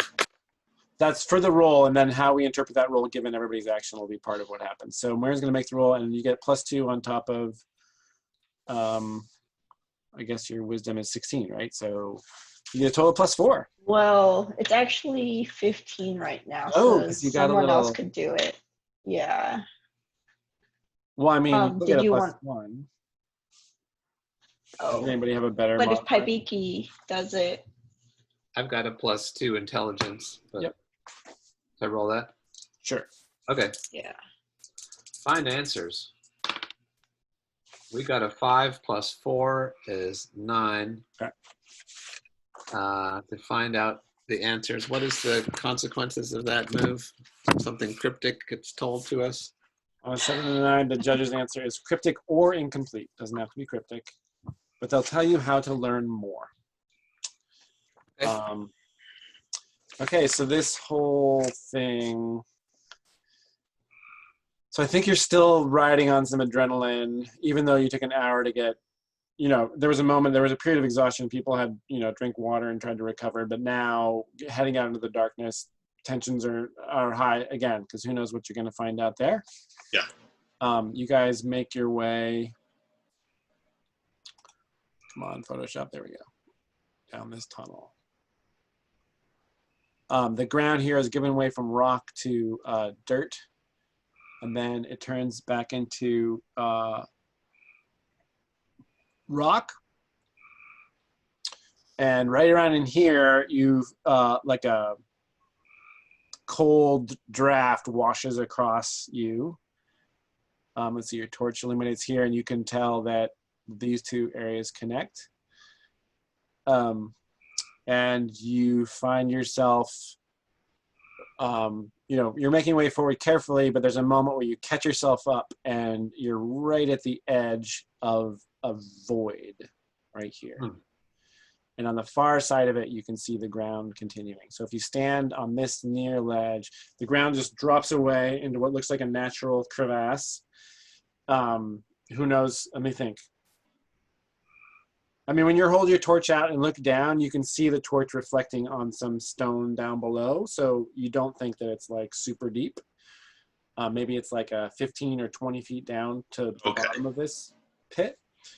And you can see the other side of it. And on this side, the pit kind of, it actually just kind of goes as far as your torch lights up in this direction. So this is a precipice.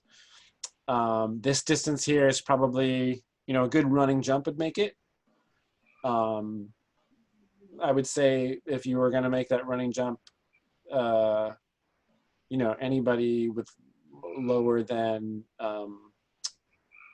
9 dexterity would have to roll, or 9 strength, right? Like it's easy to do, but you could mess it up if you weren't physically competent. Meanwhile, Muirin, feeling her way along, one hand on the cold stone wall, totally tuned into the environment, feeling, I think occasionally there's like sort of you get to the point where you're far enough away from the burbling glow of these things where, you know, and your eyes are so finely tuned that even when you're over here, the light from these things helps you make out some of the details in this area. And then when you turn this corner, you know that going into this, and the tunnel slopes down, you know that it's just going to be pitch black down there. You can see no sign of light whatsoever. So I'm assuming you descend, but stop me if you ever want to stop, okay? So far your danger sense is not tingling. You're not really concerned about anything. And then I think I have to go to a new level here. Pardon me while I get out of there. I still haven't set it up so I can just switch layers in Photoshop on this.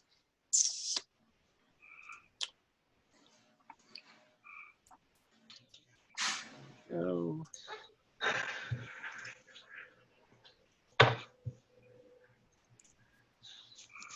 Yeah, okay.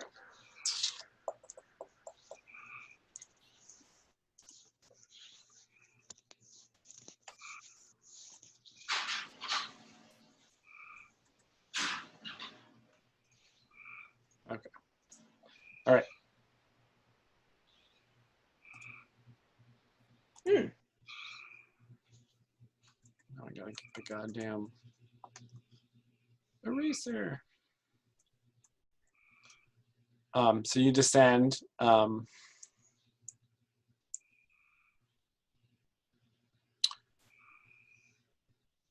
It gets even colder as you go down this kind of stepped, it's all natural. None of this is carved by hand or anything like that. So these are all sort of natural caverns. So sometimes the walls are coming in and you have to kind of squeeze by.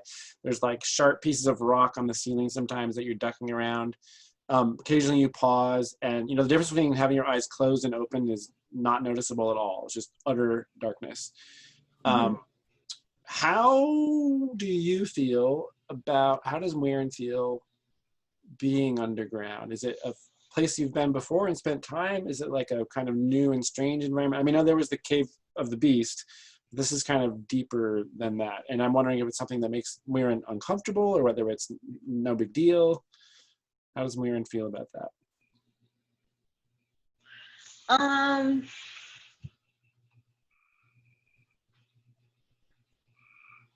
It's definitely not comfortable.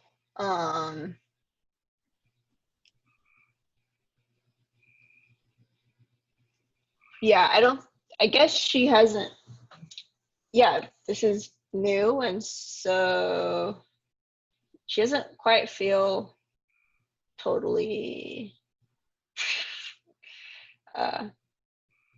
yeah, in her normal space.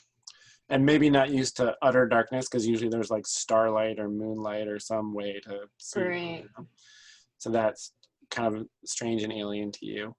You feel your way around this corner, and you get to this point, and you start to be able to make out some of the details ahead. Like there's some light source that's reflecting off the insides of the cave. And as you creep forward, it gets brighter and you're able to see more and more. When you get to this point, you don't have to hold on to the wall anymore. Things are lit enough, and you can tell that it's torchlight, that the flicker of it is very familiar to you. Torchlight. And you opens up into this larger space.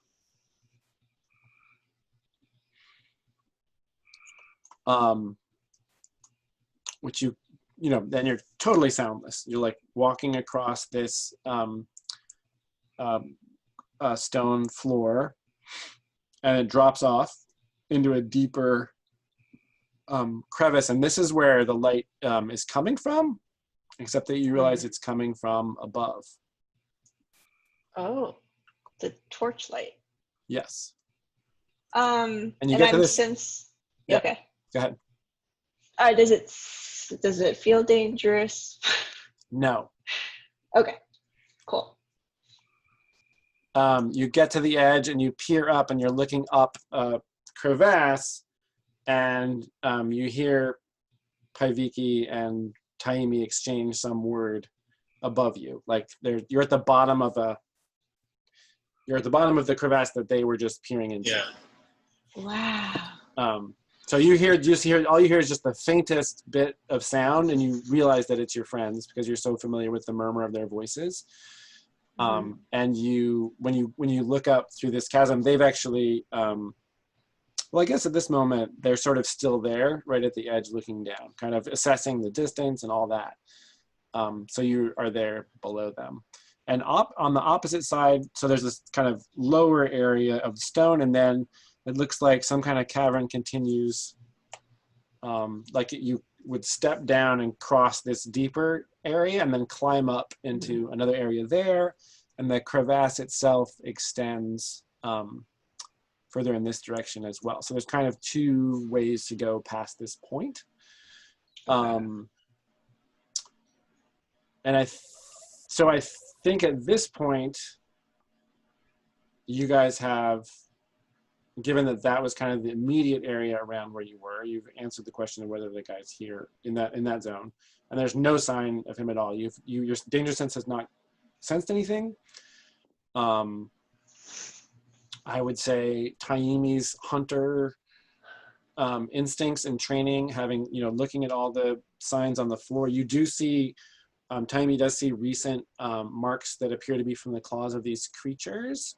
You're not sure what would distinguish your quarry from the other creatures you've seen, but you don't see anything that points to any other kind of creature in that. And we passed through dirt, though. You said that the rock gave way to dirt. Yeah, and then you saw all kinds of prints in there. Some of them fresh, of the same kind of creatures that you could easily assume that the ones that attacked Muirin and Topias came through that tunnel. Would be one possibility. But there's nothing fresh that was tracked the opposite way. Yes, there was. Good question. There was one set of tracks. And then when that dirt gave way into stone, you couldn't really tell which way it had gone. Okay. I would say the way to find out more, Taimi's instincts say that if we really, so everything seems safe in this general vicinity. Yeah. If you wanted to find out more, given the direction of that set of tracks, that you would have to thoroughly search, kind of go back over the place all the territory you already explored, like the strange room where all the skeletons were. That seems to be in the direction you'd have to more thoroughly search to see if there was any sign of this entity. I mean, I never got a clear look at this thing, but based on what I've seen of the Pico, do I think that they could have made this jump? Oh yeah. I mean, they could just crawl across the ceiling. Okay, yeah. Gross. Yeah, they could they're like, they move like spiders essentially. So yeah.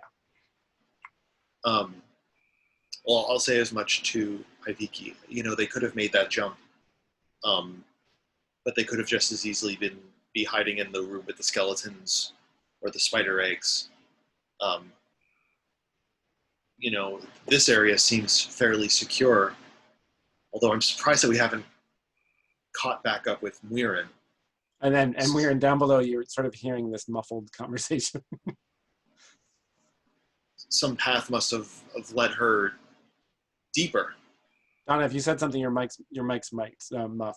Oh, sorry. Muted. I wanted to signal them as my voice, as they say my name.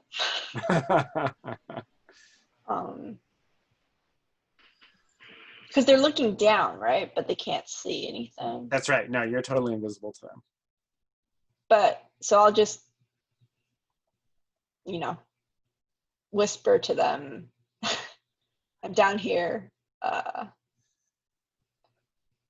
going to say with all your travels in the wild together, you probably have some pre-established signal or whistle that you probably... That'd be cool. Right. Yeah, so it's not super conspicuous. Right. Or a special knock. a special knock, right? Whatever. Okay, so you guys get the signal where it is from below. Yeah. Maybe it's a whistle, some kind of animal sound. That was very good.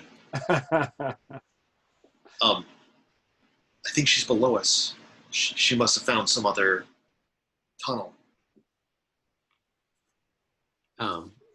Can I kind of like, Paibiki's gonna sort of lean down and sort of hold the torch down as far as she can reach into the pit to see if she can like make out what's down there and if she can see Moirin. Yeah, so Moirin, do you like, wave or descend down into that lower area and kind of make yourself visible, or yeah? Yeah, I'll wave.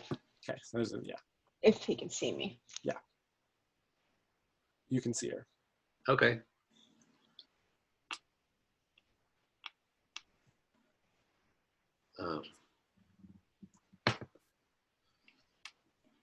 Do you want to jump across or do you want to backtrack?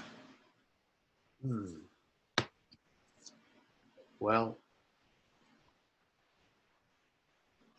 the Moirin is down in this crevasse, but we don't know where it goes. So I think we should regroup. Yeah. Okay, and put the call to you let Moirin know that. Yeah. Yeah, that makes sense. Come on back. Okay. And where do you want to regroup?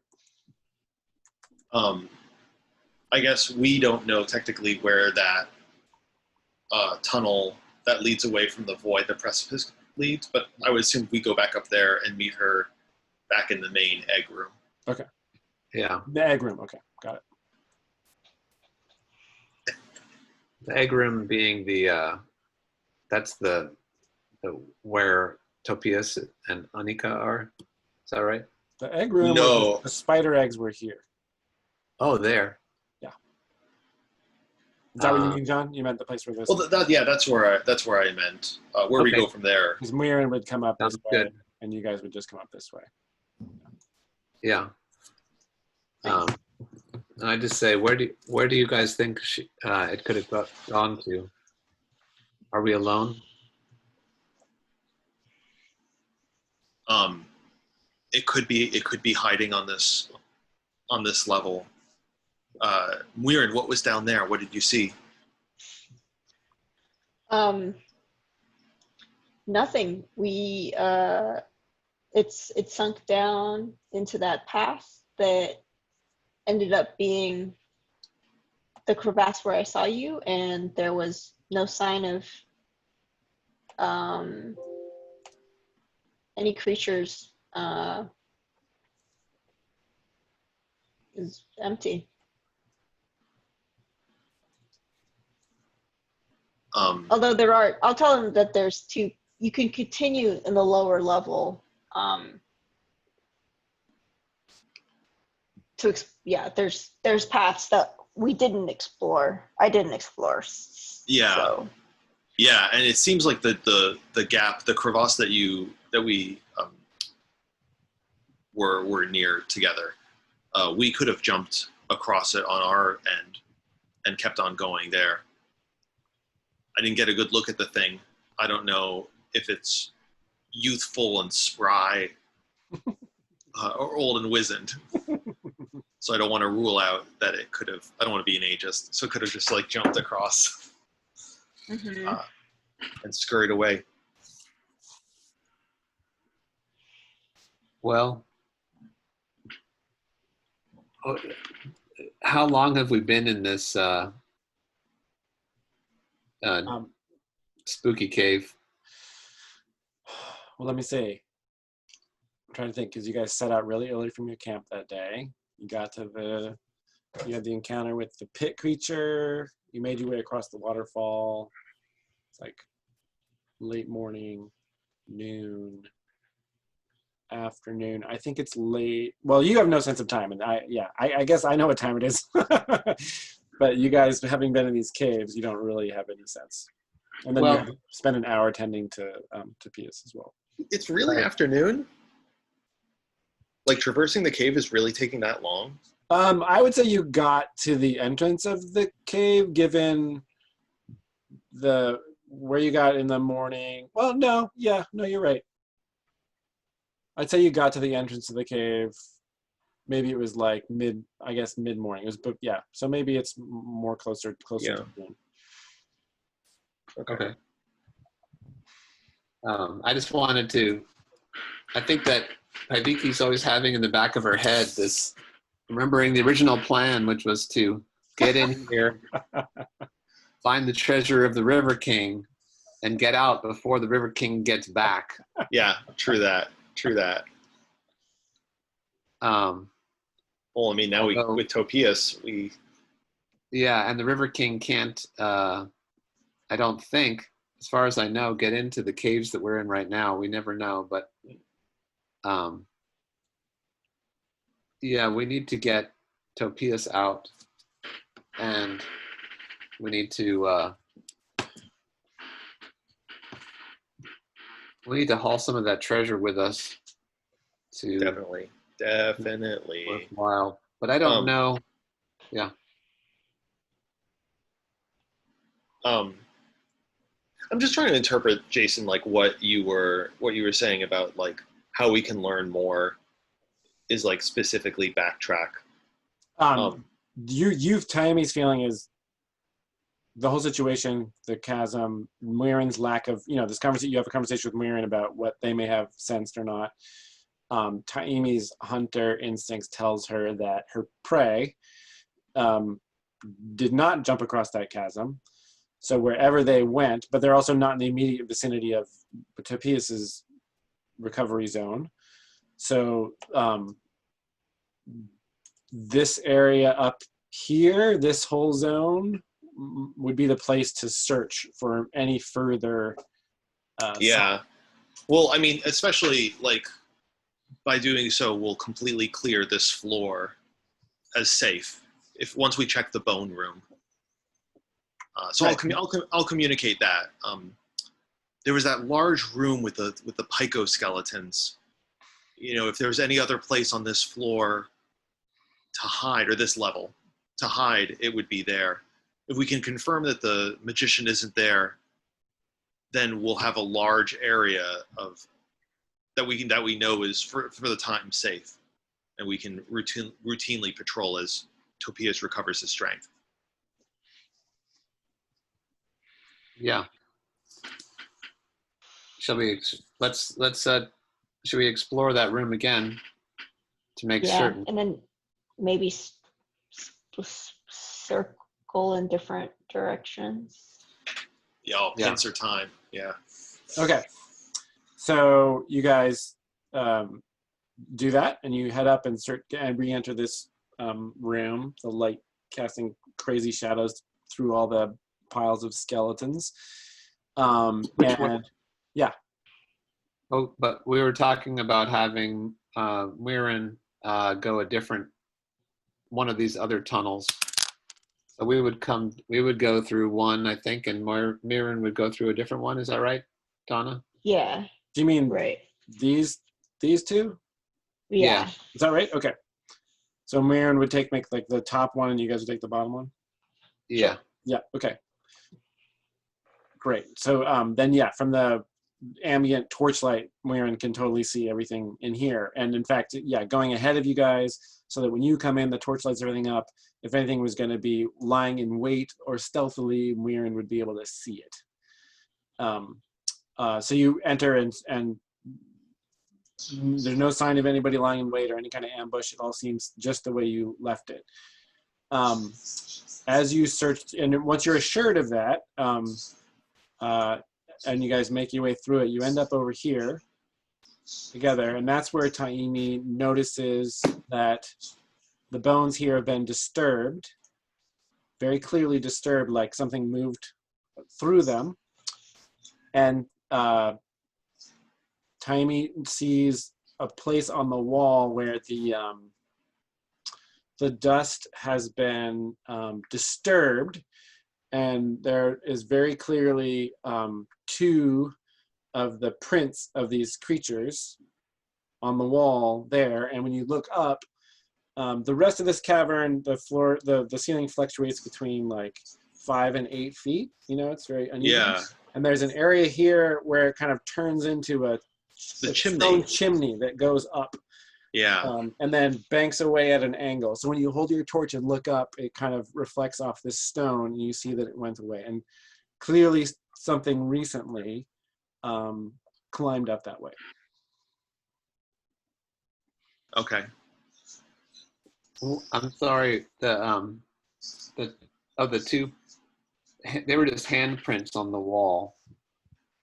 Yeah, that were the prints of like, it looked like one of these creatures, the same creatures you've been dealing with.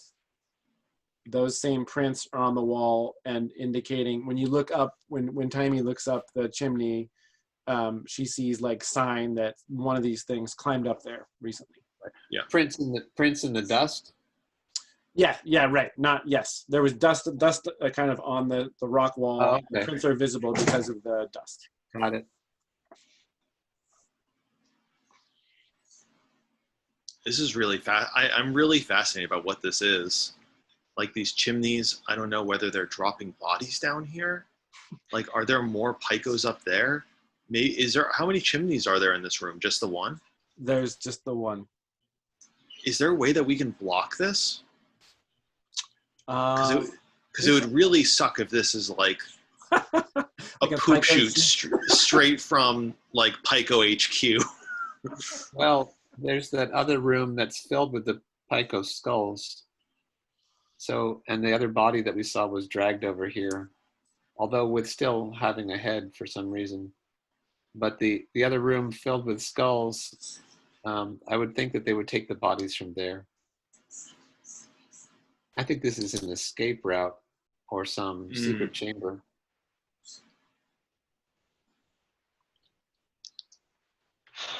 John, you could, the opening itself where it enters this cave is maybe only 3 feet across. Mm-hmm. I don't know if you have anything substantial enough to block that, but that's what you'd be dealing with. Yeah, that's pretty big. I can't imagine that either of you want to climb up that. Is it? It would be one of those. It would be one of those. You know, you're pressing your body against the side to like get up. There's not a whole lot of handholds. You could do it, but it would be a challenge.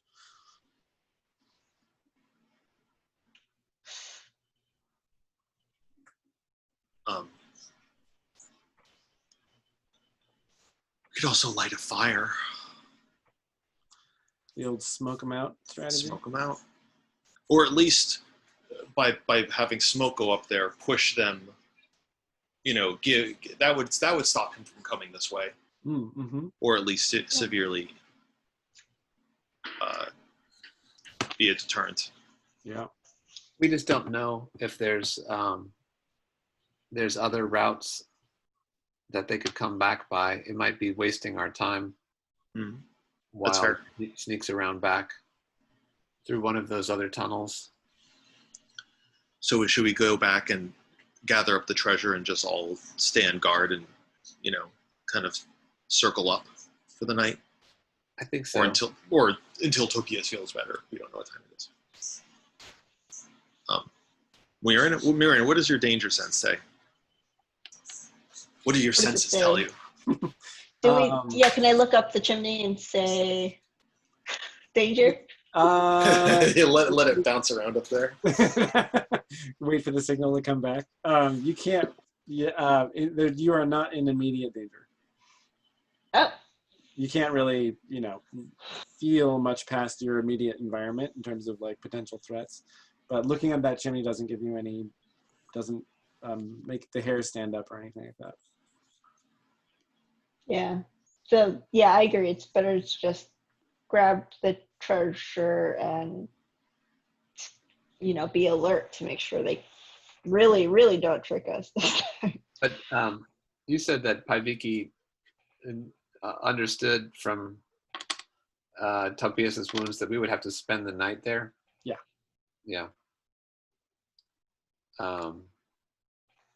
So we could collect our our booty and watch over and post guards and that kind of thing. But it's partly up to whether our torches will last that long, or we want to improvise making more or that kind of thing.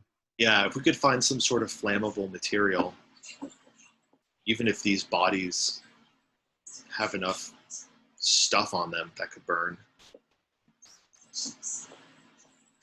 Oh, the lattice work. Mm-hmm. The wooden lattice work. Yep. Good Yep. Good memory. That's definitely substantial enough to burn for, We don't need a huge fire. yeah, it's not gonna you'll be able to keep some embers going all night long for sure. And in just the light of the bubbling pits, Muirin can see fine. So also you could have, whenever Muirin's on watch, you don't need a fire. Muirin could just. Okay. But yes, if you burn the lattice, you guys, whoever's on watch, could have that light, and then when it's Muirin's watch, there wouldn't be any need for that. So would that be the? Yeah. I think Muirin, you should find the best place to backstab somebody in case they come after us, and we can, in the meantime, try to collect whatever treasure is down there. Okay. Good plan. Great. And we're about ready to break, so that's exactly what we'll do. So when you guys make your way back this way, Taimi, when you pass to this room, you notice this alcove, which you had noticed before, but generally speaking, you guys didn't linger here. You got through it pretty quickly. Yeah. And when you go over, because of what you saw elsewhere, you see there's another chimney here that goes up.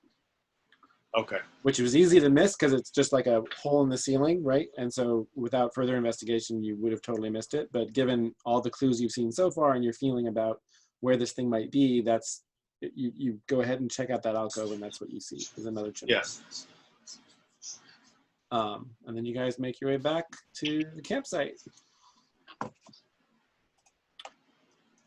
And I think what we'll do is we will close. We won't roll to, well, no, let's roll to pass the night, because that would be a good cliffhanger if anything bad happened. Yeah.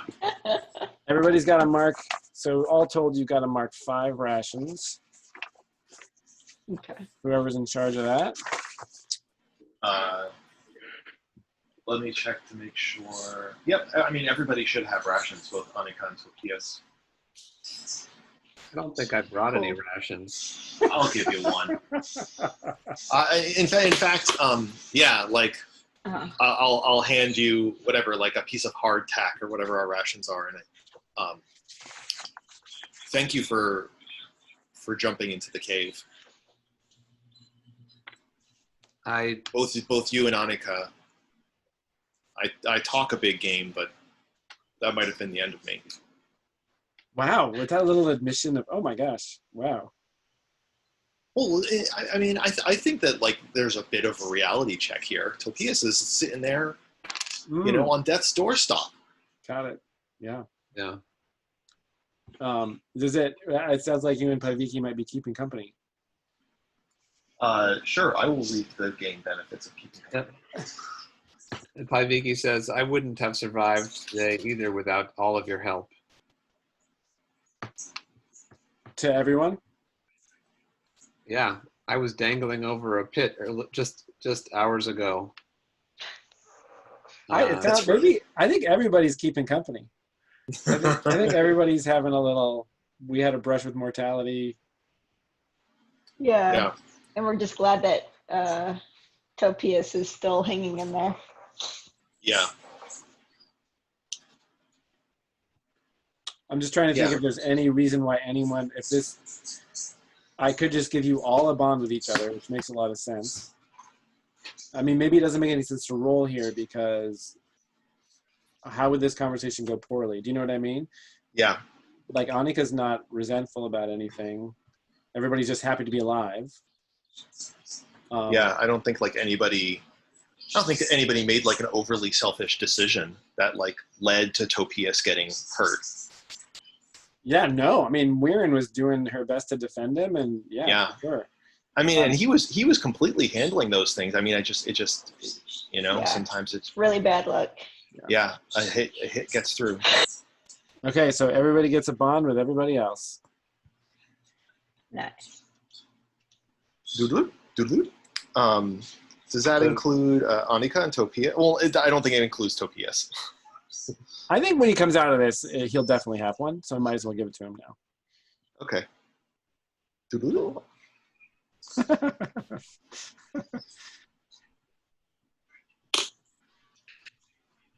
John, are you tracking their bonds also, the NPC bonds, or? No, I Okay, no. I got it. I was just making sure that we weren't both doing it. No, and I don't have any notes on that. Okay. I still have a bond with SIEs. Nice. I have some with Yarko, but I need to refresh them. I have a bond with Topias that's blacked out. When do you refresh those? When you keep company, you can either gain or refresh as a so let's just make this near-death experience count as a 10+. So you get to do both. You get to gain one and refresh all. Okay.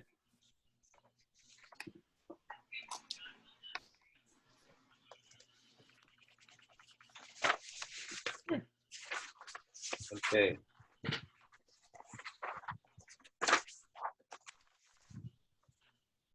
Imagine our safety is dangerous. Imagine what? Oh, I'm just looking at the pass the night roll. Oh, yeah. Let me see. It's perilous, actually. Nah. So you get +0 for that. I don't imagine anyone really has. Are we going to actually try to sleep? Maybe we could. Well, I mean, if you don't get sleep and eat and drink, you're not going to heal up any hit points. Right. I guess we'll have to, take Try. turns. Maybe that may be the trait. Maybe you won't get good sleep. Yeah. Okay. So who would like to roll to pass the night? Did we get the treasure that was in that pit though, or is that later? Yeah. I can give you the rundown on that. Okay, let's do that before you pass the night. Yeah, because you go down there in the rope and you haul up the things. You don't have to write this all down if you don't want. We can do it in between sessions or whatnot, but I'll tell you, you haul up the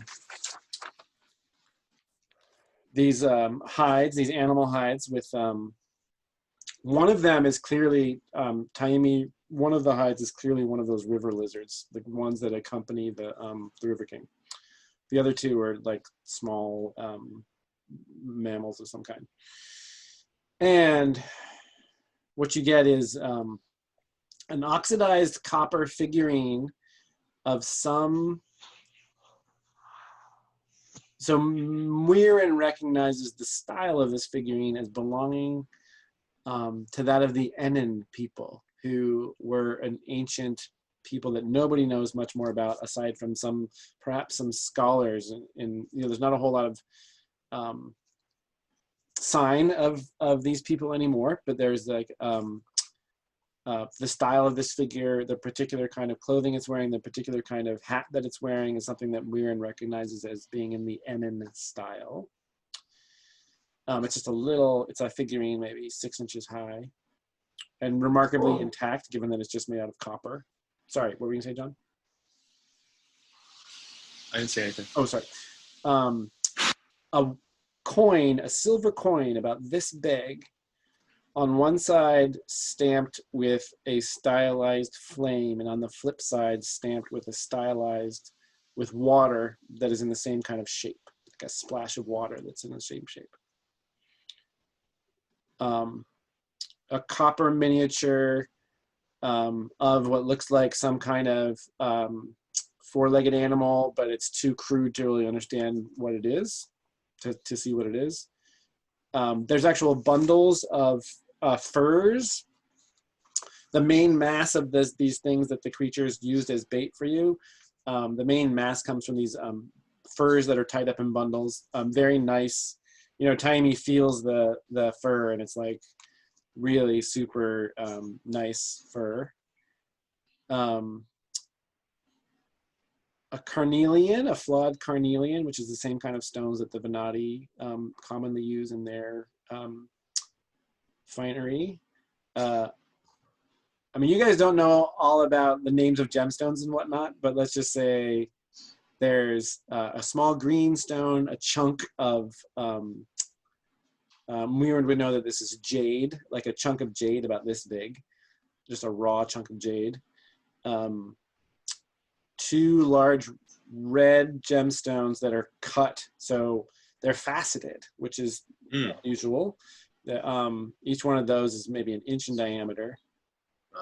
And a stone the size of your fist that when Taimi holds it up to the torchlight, it just reflects this amazing, it's like this beautiful, almost underwater kind of reflection. It's got maybe, I mean, you can't even count the number of sides that it has on it, but it's this beautiful, beautifully faceted kind of aquamarine colored stone, which is, I think, probably the most striking thing at first glance. That's the thing that really stands out. A simple silver circlet, the one you saw on the floor, which appears to just be made to sit on somebody's head. A pair of silver earrings shaped like flames. And a gold box, gold. A gold box. Gold is not something you see every day. Set with bluish green gemstones. And when you open the box, inside is a piece of folded up cloth, brightly colored cloth. And when you draw that out of the box, it's like, well, I guess the only thing you could imagine would be like a sash, like something it's too big to be a belt unless the person was very large, but something that you would drape across your shoulder, perhaps. So this is a big golden box also. Well, the sash is kind of all folded up. So, when you pull it out, the sash is quite large, but the box itself is probably like that big. But yeah, that's a good sized box for something made out of gold. It's made of brightly colored fabric, woven more finely with more fine detail than anything you guys have seen before. And there are images and symbols on it which you do not recognize. Blue and red and white. So these bright colors, like vibrant, whatever dyes they're using are also things that are unfamiliar to you. This very, very bright, vibrant colors. But among them you do make out some more sort of stylized flame and water. Interesting. It could be a recurring theme amongst these things. And John, that lines up with, well, all of you who were down in the hole with the mummified body. The colors and the symbolism lines up with stuff in the mosaics that was on the walls down there. So there seems to be a connection between those two things. I know that we're wrapping up, but when we were down in the pit hauling up those bags, does it look like that in the pit was just an alcove or an actual tunnel that continues? It goes in 5 feet, and then there's a single slab of rock. There's no mosaic on it. It's blank rock. Oh, fascinating. The top right corner of it is cracked off. So there's a space that's probably, roughly this size that opens up into darkness. Uh-huh. And that slab it's a slab of cut rock, so it was placed there. It's not the natural rock of the cave. Okay, well that's super fascinating. But we can deal with that next time. Okay.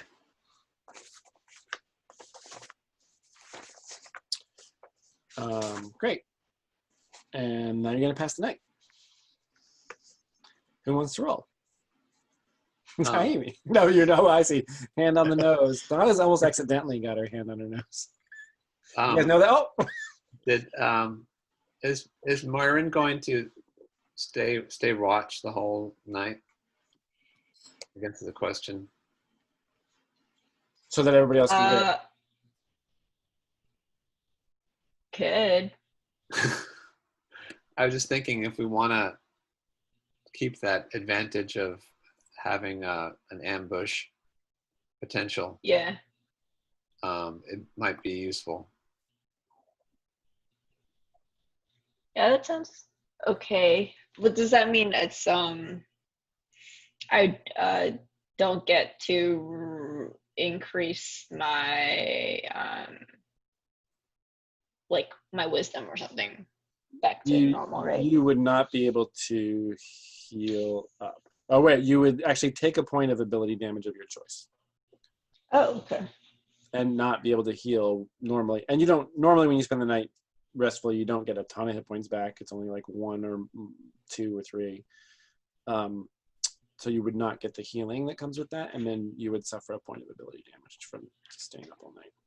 But at least we would get ambushed. Yes, that's absolutely true. And then you still have to pass the night if that happens? You do pass the night, and if something happens in the night, Mirren gets the drop on it because Mirren's in a position. Mirren would be in the position to see it happen, basically. Yeah, I would. I'd be okay to be up. So that take one for the team. Yeah, so that we definitely don't get ambushed. Okay. A noble elf. Okay, great. I think you were the last person to touch your nose too, so you have to roll the dice. No, it was from the judge's position. I saw you on who. Maybe it's the lag on the Zoom. I don't know. Okay. Wow. I think I will lose my con to 13. Okay. That's what it is, right? I dropped one of any my ability you want. abilities. You can take a hit to any ability. Yeah. Oh no. To pass the night. If you don't get rest, yeah. Because I don't rest. Yeah. That's not too bad. And this is just pass the night with dangerous. It's perilous, so there's no modifier. Perilous, no modifier. 10. Sweet. Everyone gets restful sleep. Those ones who slept. And those who ate and drank the night before gain both benefits listed below. So all you folks who spent the night, including Topias, you heal. So Topias heals 1 hit point. Everybody else, you heal 1 plus your con modifier of hit points and or ability points, excluding luck. So that means Topias has 2 hit points. Yay. Yay. And you also, because Donna rolled a 10, you also take +1 forward on your first roll of the next day. Okay. Nice. So let's all try to remember that for next time. That came in really handy when you I'll write it down. encountered that pit creature. Oh yeah, that was very helpful.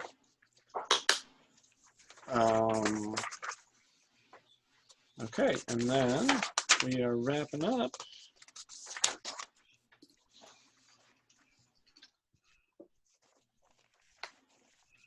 Oh, I'm excited about wrapping up. And you know why? Because Mirren did some tricky things. Oh, yay. So that counts as tricky. Oh my gosh, the flanking maneuvers? Are you kidding me?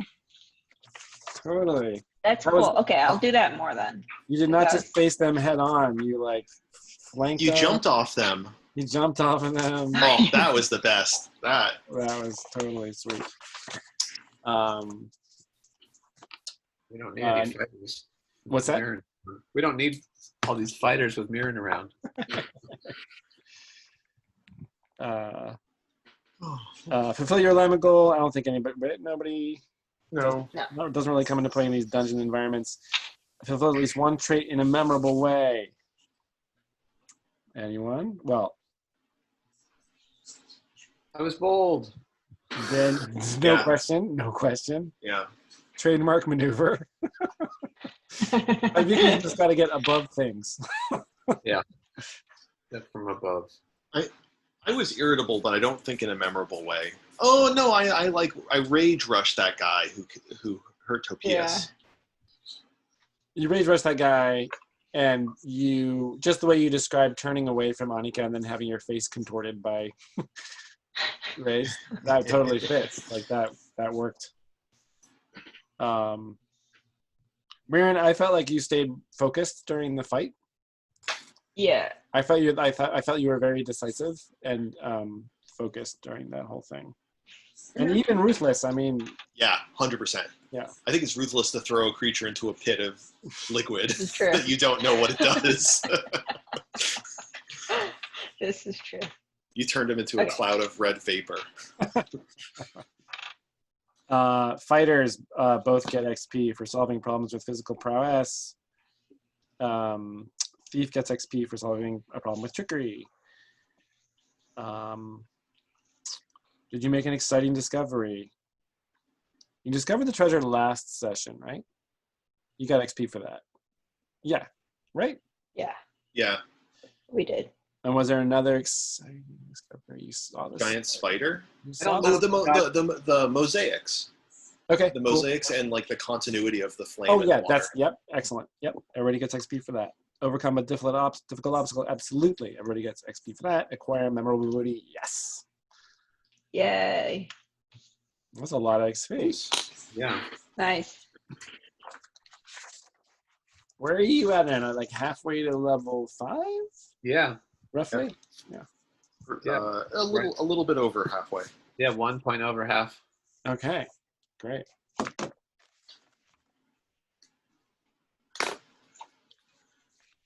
Groovy. Awesome. Man, there's a lot going. We could spend weeks and weeks and weeks in this game. It's true. It just keeps going. We'll have to have like a talk about like whether we as a group, you know, in fiction or out of fiction, want to keep on hanging out in a cave.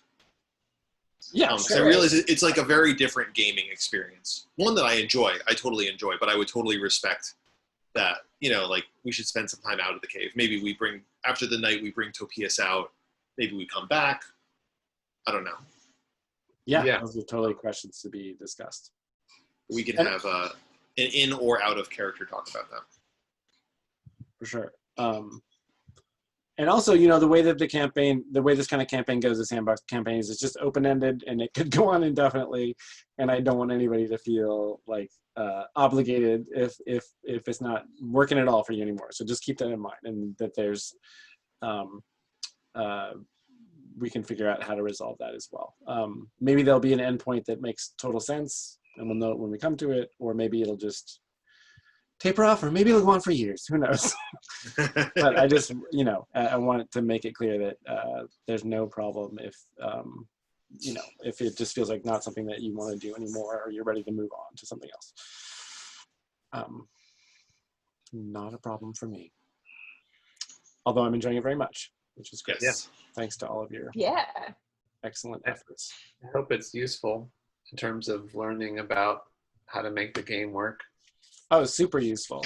I think it's really the real interesting thing that, you know, I'm making a lot of house rule calls, right? Like I'm making a lot of, oh, let's do it this way, let's do it that way. And I want to be as explicit as possible that that's part of the game, is to have the judge be able to do, and the players be able to alter things to suit the moment.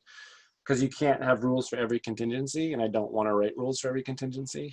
So just having that experience and seeing how it goes, and being able to negotiate about stuff, and then figuring out how to put that into the rules in a kind of helpful way is a big deal. And then there's all these little tweaks too that are really helping.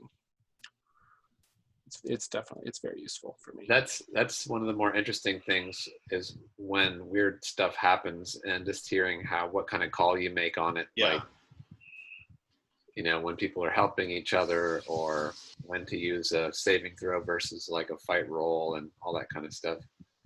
Trying to remember what some of them were, but there was a couple that came up where I was like, oh, that's a neat way to solve that situation. The thing that struck me, because, you know, we're always thinking, but we've had conversations about, well, what difference does it mean to have a helmet, or what difference does it mean to have a shield, right? Like, what's the difference between a buckler and a shield?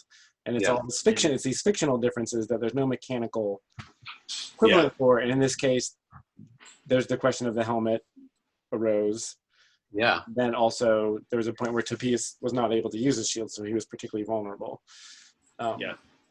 And those just came, like, as I was envisioning the situation and what would happen, that's what I described. And then it's interesting how the fiction then feeds back into, well, his shield won't protect him in this situation, or your head just got smashed against the ceiling and you didn't have a helmet on. Like, Right.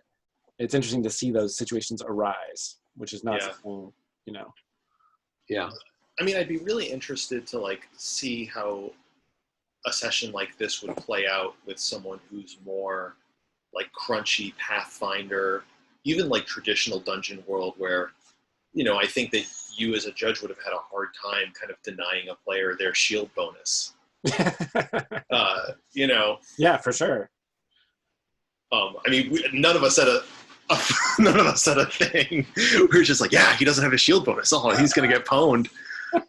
You can't refer to that rule that says I'm wrong about making that call. Yeah. Yeah, or I mean, it's just like, yeah, I think it's a very D&D Pathfinder sort of mindset where it's like, I have a buckler. It gives me +1 AC, and +1 AC I shall have.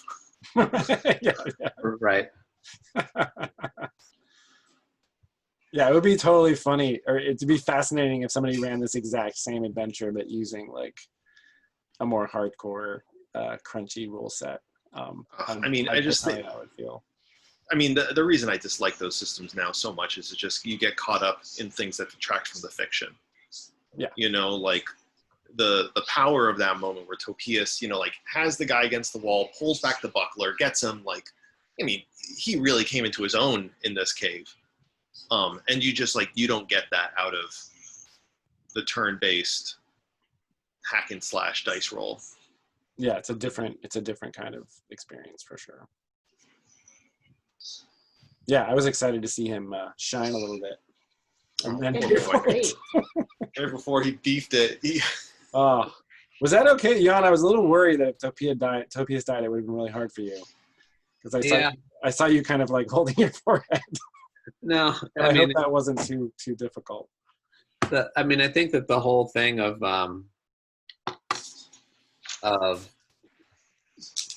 turning what was mostly like a storytelling character-driven game into one where it's mostly about like actions is strange and different. In the you know going from like the what do your characters say and what is your character feeling and all that stuff to like what's happening in the sort of like moment to moment thing. I don't know what I was saying about that, but just